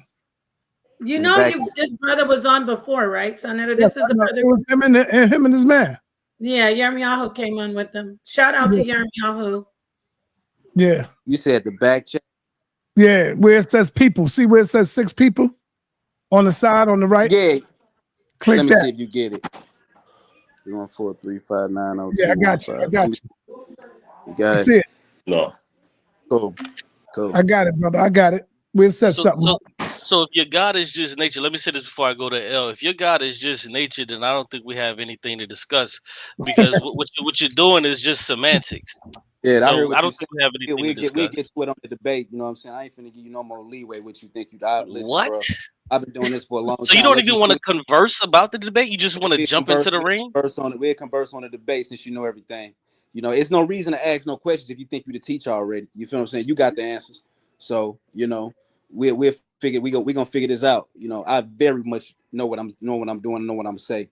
You know, so it's all good. And side note, I'm All bound to right. what I Yeah, let me get the brother L. L, what's up, man? Peace, brother. Hey, peace, Elder. I'm gonna start referring to you like that. Thank you I'm for on. everything you've done for us, man. Oh, yeah. My bad. I didn't want to cut the brother. First of all, thank you for all the kind things you said earlier, brother. Hey, Appreciate that. real Thank you, quick, man. we got to start normalizing that. I don't think that anybody ever did for my generation what you did. My posture coming on here is always as a student. I'm not necessarily pushing a specific doctrine. I like to come on here as somebody because everybody said, well, this is the way to go. Like, to look at it objectively, you're right. Everybody's pseudo because nobody has confirmed any of this stuff. You know what I'm saying? I mean, I'm gonna be honest with you. Everybody got their book or they reasoning or they logic to why whatever they saying is the supreme whatever. But to be perfectly honest with you, nobody has truly proven. You could have a argument to justify anything I had, you know. But in truth, um, I don't know what the brother that just got off. I'll be honest, like he's like most black people in America. I'm gonna believe a little bit, but you know, the other stuff I'm not with. It's like this whole thing. And in college, I noticed it is in religion and academics, it is a conspiracy, and it is, you know, some sort of, you know, the people that know this understand that black people are going to keep staying in this time loop. Like, so, you know, for me, I think what the sister's presentation was beautiful. My bad for cutting you off. Oh, you said something? Okay. Yeah, I think what the sister Napah's presentation was beautiful because, you know, when we talking about scholarship, you could take that and leave it to your own interpretation, but to just generally say, "Oh man, I know the evidence of this because the trees grow," like it's like what are we doing? Like I mean, I'm not saying that nature cannot be a catalyst for you to understand things on a deeper level, but black people, we gotta stop that, man. I knew because the sun came up to like it's like what are we doing, man? It's like, bro, we got to start operating in reality on a higher level. And I think that that's when we had the most success as a people is when we start dealing in reality. Um, you know, even the definition, like how you guys use the word pseudo, people using it like how they would use tether or something, but without any real knowledge of what that truly means. Because, like you said, if using that logic, everybody is pseudo. Because all of this stuff is given by somebody, and you don't know the purpose of the function that it was supposed to be used for. I think that, you know, for my personal belief is that whatever is the entity that runs this ain't been there for our people. I'm gonna just keep it real. They pray to all gods, and ain't nobody help. And look, I'm not acting like I'm the smartest person. I'm just speaking from the heart. I just think that with young people, man, and that even goes back to what you did, sa.neter, is allowing these different sciences to occupy what people could consider and weigh on the scale what works in them in their lives. You know, I just think that right now it's too much overlap, you know, and nobody's gonna get to, you know, where they're supposed to be at. That's just my opinion on it. Can I say something? I'm listening. This your show, Napah. Yeah. Thank you, brother. I just want to bring up some stuff here. We got Cedric over there just shooting all his bullets out into nowhere. He ain't hitting no targets. He's over there just shooting like he's like going into his same spiel about near-death experiences are because of hypoxia, and he is not addressing First, I started out with baby steps. This is a slow roast, Cedric. You first tried to say there was no scientists. There are no mainstream, so-called respectable, conventional scientists doing the work on these particular topics. I brought up in my presentation that there in fact are. I wasn't showing you. Cedric, are you serious? I could show you so much. Get this debate with me on consciousness. I can show you so much about consciousness existing outside of, or not only in the brain. You can sit over there and keep on saying that boring, rewinding that boring stuff about, oh, it's all anecdotal. There's empirical evidence being presented about reincarnation while you sit over there on Pseudo-Gilligan's Island, acting like you're doing something, and Juju up there giving you the woof, woof, woof, Arsenio Hall, whatever. You're not doing anything over there talking about how there's no real NDEs. You said it yourself. You're not a scientist, Cedric. You're just the professor of Pseudo-Gilligan's Island. Real scientists like Jim Tucker, Dr. Grayson, real scientists at the University of Virginia are doing the research on it. We don't need to worry about what you and the Pseudo-Gilligan's Island people are saying. When y'all talk about things like, Africa and, talking about different things, I don't know what type of telescope to buy, you're doing great. But when you start trying to get off that island on your busted up boat on the SS Minnow, when you try to get off that island and start talking about things that are metaphysical and then try to talk about philosophical things, you start to drown, you start to sink. You're over there sinking right now. Why didn't Cedric hit the panel over here? Anybody? Why? I think they were a little scared, if I'm being honest, because they could have came over here and just dealt with everything you said and got you all the way out the way. Thank you. He hits the panels with everybody else, right? He's scared. I love Cedric. He's so scary. He ran over there and they said, oh, we got this. They're literally over there just saying, where's the empirical evidence? And go to the University of Virginia and check out all their research. You can do that because they're doing it over there at the school. Now, if you want to ask me, where's the evidence? I need to see the facts. The research is being done just like with quantum physics, just like with the Higgs boson, which I'm going to say it again. Can I show something? I got to show y'all. Cedric is intelligent, but he's very, very, how do you say it? Like, he's slick. He's slick. He has that voice that you just think he's telling the truth, right? Like, oh, let me show you something about science. And then you think, oh, this dude he says a couple of, ninth grade words. And then you think, oh, Cedric must know what he's talking about. I want to show you when I mentioned the Higgs boson particle, he tried to come in and say, first of all, it's not a particle. It's actually a field. He was wrong. And I really sat there because I had already busted him all up. And I didn't want to keep on going because everybody says, oh, Napah's doing this and that, being mean. But he was wrong. I want to show you how he fakes the funk. He pretends to know it. And then everybody thinks he knows it. But he doesn't know it. Let me get this. Let me just go ahead and I'll let you guys talk. Let me say this while you pulling it up. I don't know, man. So you may have to release the bounds, man, and just let her go, man, because you might just have to let her go in, and because people is running from her, bro. Like, I'm just gonna keep it a bean. Like, people is kind of running from her. I'm just gonna be honest. You know what I'm saying? Thank you, Q. Napah got the green light. She got the green light to go in. She got the green light to go in on Sedge. On everybody. No, everybody. I'm talking about just release. Nah, I don't want everybody because once you was breaking down the particles and then you went down to magnetic. Talk about the afterlife. What the fuck is afterlife? What the fuck? Certain people, because some of the males, they are some nasty mothers. You know, they can get real guttery, nasty.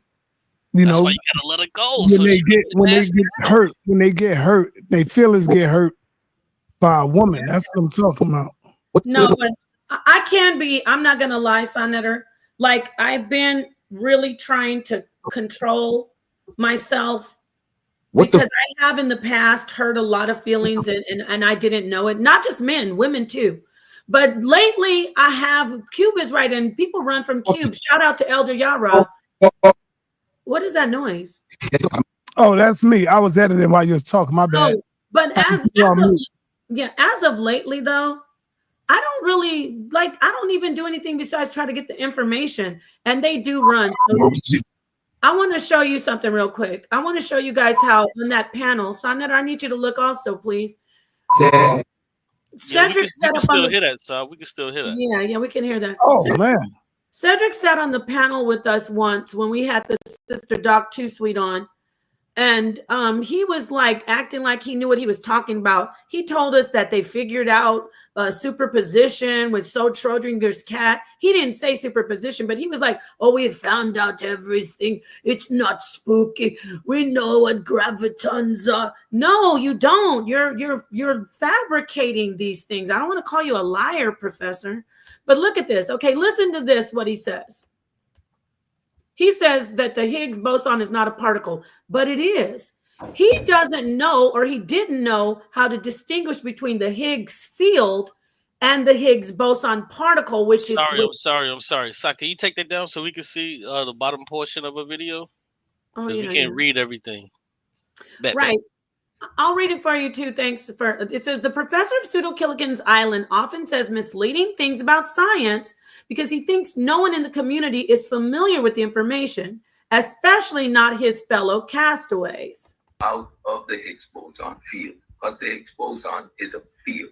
It is not actually a particle. You heard him say, I had mentioned earlier before he responded, I said the Higgs boson is a particle. Who doesn't know that claims to know science, Cedric? You don't. You don't know it. You did this with the spontaneous combustion. I was shocked, but now I know you. You didn't know that the Higgs field is something that is accompanying, for lack of better words, the Higgs boson particle. So let's listen. He says, when it's in particles. Yes, he says the Higgs boson. I said it was a particle earlier, and he tried to correct me. And he's correcting me, but he said the Higgs boson is not a particle, it's a field. He's wrong. Keep listening. So they're looking for the particles that would come out of that gravitational field, or that. And that's wrong too, but I didn't even get to. He says so many wrong things. Nobody is looking for the Higgs boson coming out of the gravitational field, Cedric. Gravitons are being researched for that gravitational force. You're wrong. You're wrong, and I'm going to keep getting you. Gravitons go with gravitational force. Strong force goes with the Higgs boson, pretty much. You're wrong, Cedric, but let's keep listening, y'all. I mean, there's so much that he says wrong, and I just can't get it all. Hey, I had a question. Before you play it, can I say one thing? Yeah. As far as the photon particle, and when it breaks down, the photon, when it breaks down into particle, that's when you get the Higgs field on different particles, and it's studied. Okay. It's not the actual field around the photon. You're talking about the proton. Yeah, it's not the actual field. He's saying it's a field, but I don't know if he's saying if it's a field over, because he just. Keep going. No, the Higgs field okay, the Higgs field is a field, but I said the Higgs boson particle, and then he conflated. See, remember, he pretends to be a scientist so much, right? He says he's not. Remember, you can't give him a pass. I have to remind people with the spontaneous combustion. Science is very precise. He says, oh, I'm so scientific. Watch me do the robot. No, you're not scientific because you just conflated because you don't know. You said the Higgs boson is not a particle. That's a big error. If you were taking a test, you'd fail. The Higgs boson is in fact a particle. It's a particle that is it's a scalar boson. It is in fact a particle, and you didn't know that. You conflated the Higgs field with the definition of a Higgs boson particle, which is associated with the Higgs field. You get it? So the Higgs boson field is a field. It is a sort of like a, a state or a realm. The Higgs boson is a particle. Listen to him, and then I won't interrupt. It's only going to be a minute long, but I want you to listen to him. And he says it with such confidence, and he doesn't know what the hell he's talking about. And the point that gets me is that he's trying to correct me. Listen. Out of the Higgs boson field, because the Higgs boson is a field. It is not actually a particle. So they're looking for the particles that would come out of that gravitational field, or that actual field, which is the Higgs boson field, directly related to what comes out of the Higgs boson field. Because the Higgs boson is a field. It is not actually a particle. What comes out of the Higgs boson field. Because the Higgs boson is a field. It is not actually a particle. Okay, it says the Higgs boson is not a field. It is a particle which is associated with the Higgs field. The Higgs boson particle confirmed that there is, in fact, a Higgs field. Cedric, you can't get me with this. Don't play. You keep on sitting over there and talking about NDEs aren't real, and so it's part of the prefrontal cortex, and you're having a hypoxia. You're not getting enough oxygen. Keep playing over there, but I will kill you in this, because you and I both know neither one of us are quantum theorists, neither one of us are quantum physicists, but this is my lane. That's why you nominated me for the Quantum Quackery Award, okay? So the Higgs boson particle confirmed that there is, in fact, a Higgs field. The Higgs boson is an elementary particle, Cedric. It gives mass to other fundamental particles. Yeah, I agree with that. I had a question. The Higgs boson is a field. It is not actually a particle. Yes, it is. Listen. But it's broke down. Sometimes called the Higgs particle, is an elementary particle. Yeah, it's an elementary particle of the particle that was around the, like if you say the photon, or if any particles that you break down. In the standard model, I want you to just hear the definition, and then I'll hand the mic over. Is an elementary. I wrote this right here. I just want you to hear in the standard Google search. The Higgs boson, sometimes called the Higgs particle, is an elementary particle in the standard model of particle physics. The Higgs boson particle is in the Higgs field. Okay, there. I'm done. I'm done. The reason I showed that, and he's going to play like, oh, whatever. No, it's a big deal, y'all. He's acting like he knows. He kept repeating after I said the Higgs boson. He's like, oh, the Higgs boson is not a particle. It's actually a field. And this is why you don't know science. I know science. No, you don't know science. Because you wouldn't have ever said the Higgs boson is not a particle. That's like me. Listen, real quick, I'm going to park my car. That's like me saying red and yellow don't make orange. Because if you knew, it's like so basic. How do you not know that the Higgs boson is a gluons are bosons? There's not just the Higgs particle boson. Gluons are bosons. Gluons are gauge bosons. It's funny because I can read it and comprehend it better than I could say it, but gluons are gauge bosons. Cedric, how are you going to come in here and act like you're saying that the Higgs boson is not a particle? Because I caught you. You be faking the funk, Professor. Okay, go ahead. Thank you for letting me say that. I'm mute out now, y'all. No. I had a question for you, Sister Napah, because you are clearly next level with it. And no, I'm not. Don't do that because but this is I just like it. I just like it. That's all. No, this is the question I have because for the average man and woman, teenage, anybody watching this that comes to sa.neter's channel, I'm always take this position, whatever I say, that is saying, okay, I want to come here and I want to learn about how this stuff is going to affect my worldview. And obviously, this is a debate platform.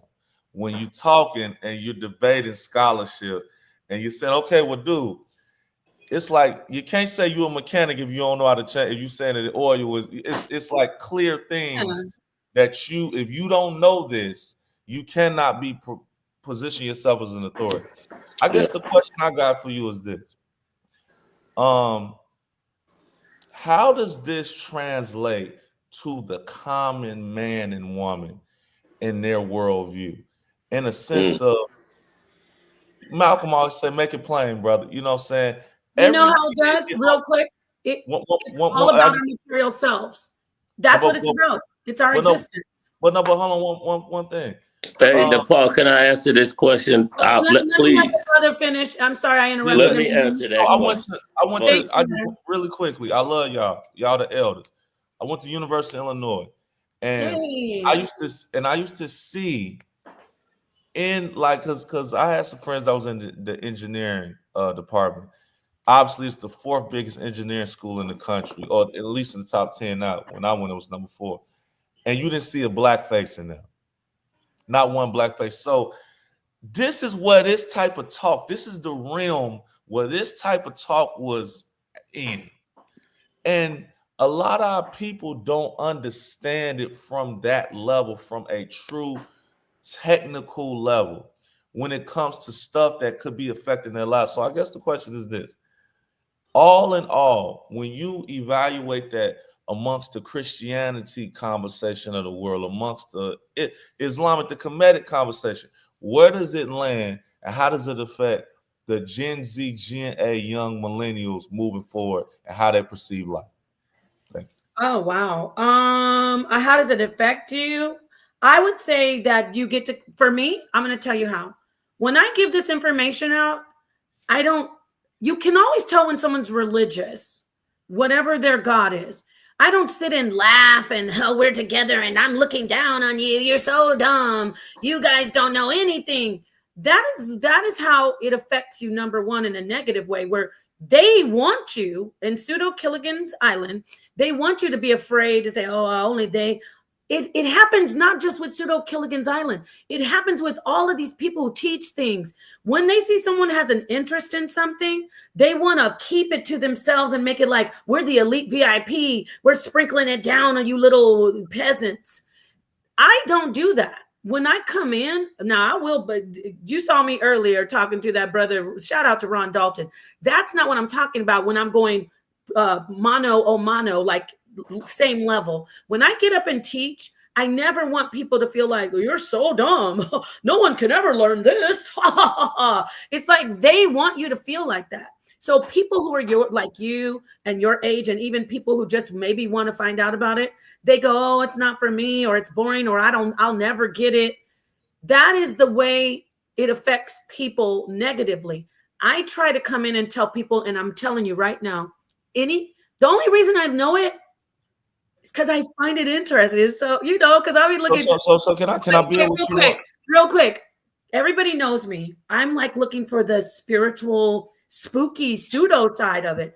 So I know science. I really respect science, but I know science is always moving with everything. So I'll go and find the actual mainstream science, and then I'll still try to work it just like with the Bible. So that's my answer. I want to build with you on this, and all you guys. Like, prime example, Brother Nuri Muhammad from the Nation of Islam was on with Cam Newton.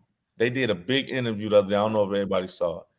So if you're a regular black person in America, you just watched him in 2025 tell black people, hey, you need to go read Eat to Live.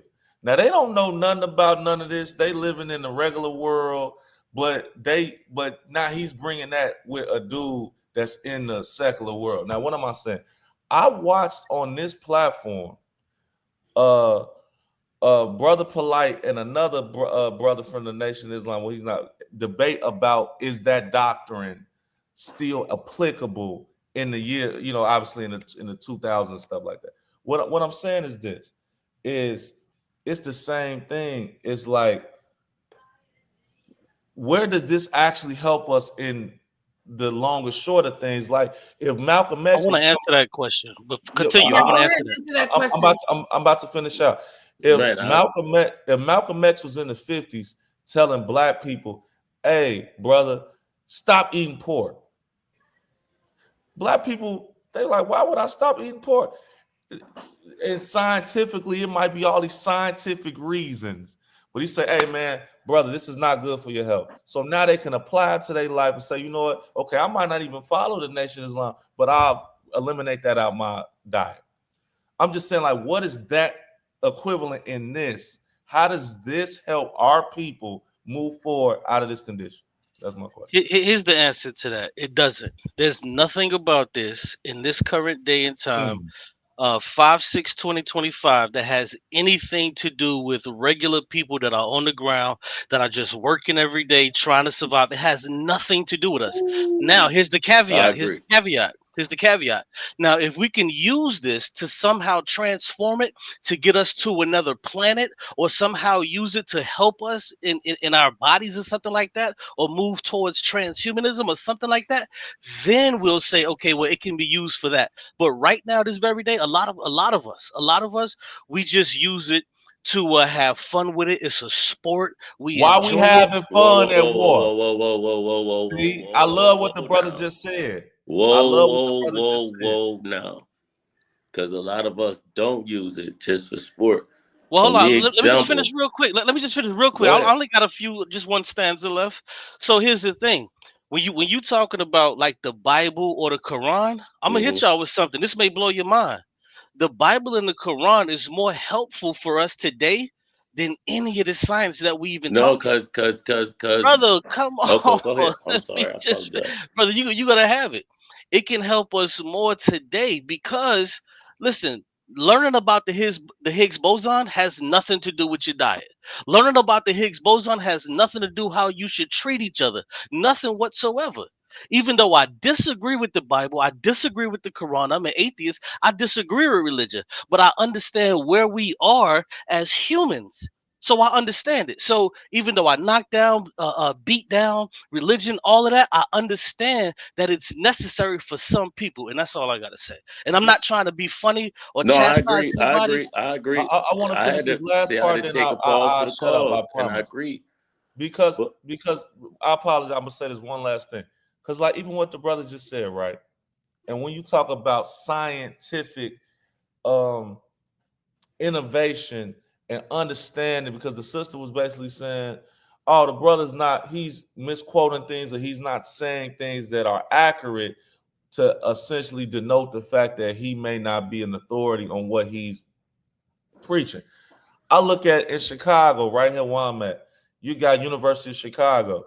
When they was building that atom bomb, no matter how much they said I hate this nigga, they got the best black people in this country to go over there and build their weapon for them, to know the astrophysics this and the metallurgy lab. So we know that people in our community have a great awareness of science and technology. What I'm saying is this, is that to just, and I understand this is a debate platform from the elder, but what, like, we need to be able to apply this stuff to our daily lives to be able to gain an advantage in this moment in time. You know, like the sister said, she was like, "Man, I just have a aptitude for things in this world." But it's just like, just to say, "Oh, the what's it called, the Higgs boson, whatever." And I understand Higgs that. boson. How's that helping the shorties in Chicago that's playing with these buttons get out of poverty and slavery? Like, All It's right, not. y'all. my It's bad. time to shut down. I did 3 shows today, man. I ain't get What? one donation, man, from nobody, man. It's all good though. I'll see y'all tomorrow, no doubt. All right. So, yo, thanks everybody for coming through. Thank you, Nepal. Powerful presentation. Hey, drop your And cash out, bro. I'll Yeah, look out I for you. definitely Drop want to your cash out. support you, yeah, brother. yeah. I'll see y'all tomorrow. Don't worry about it. I'll catch y'all tomorrow whenever we get up here. no, I'll try to make sure I do support you, side. Yeah, yeah, And no I'm gonna doubt. throw. However, I'm gonna support. Hey, brother Sa, before you leave, I just want to say this. I know that you're not going to receive this, But you know, I don't know if we could do this, if we could figure out some sort of way, and I'll try to help to just commemorate you, bro, because when we think about all these scholars, like I said, man, and everybody say, oh, well, Dr. Ben did this and Malcolm did this. We got one in real time. We have no other. If you stop this today, we don't have this. But So can I respond to, because I've been trying to. This is what's going on. You know. Yeah, I Once gotta close it out. Now, I'm just saying though, once we stop taking things literal, and then if you want to take something literal, just do the things that they really telling you to say that you choose not to do. That's one of them, is going with inside yourself. If you go inside yourself, you don't need no extra deities or anything. One thing that really woke me up is when old school, when I was a kid. Hey, yo, Mega, I got the role, brother. Brother Williams. Thank you, brother. y'all got to catch me early, man. I've been up all day, man. You know what I'm saying? So anyway, y'all, peace and black power to everybody out there. And we out of here, man.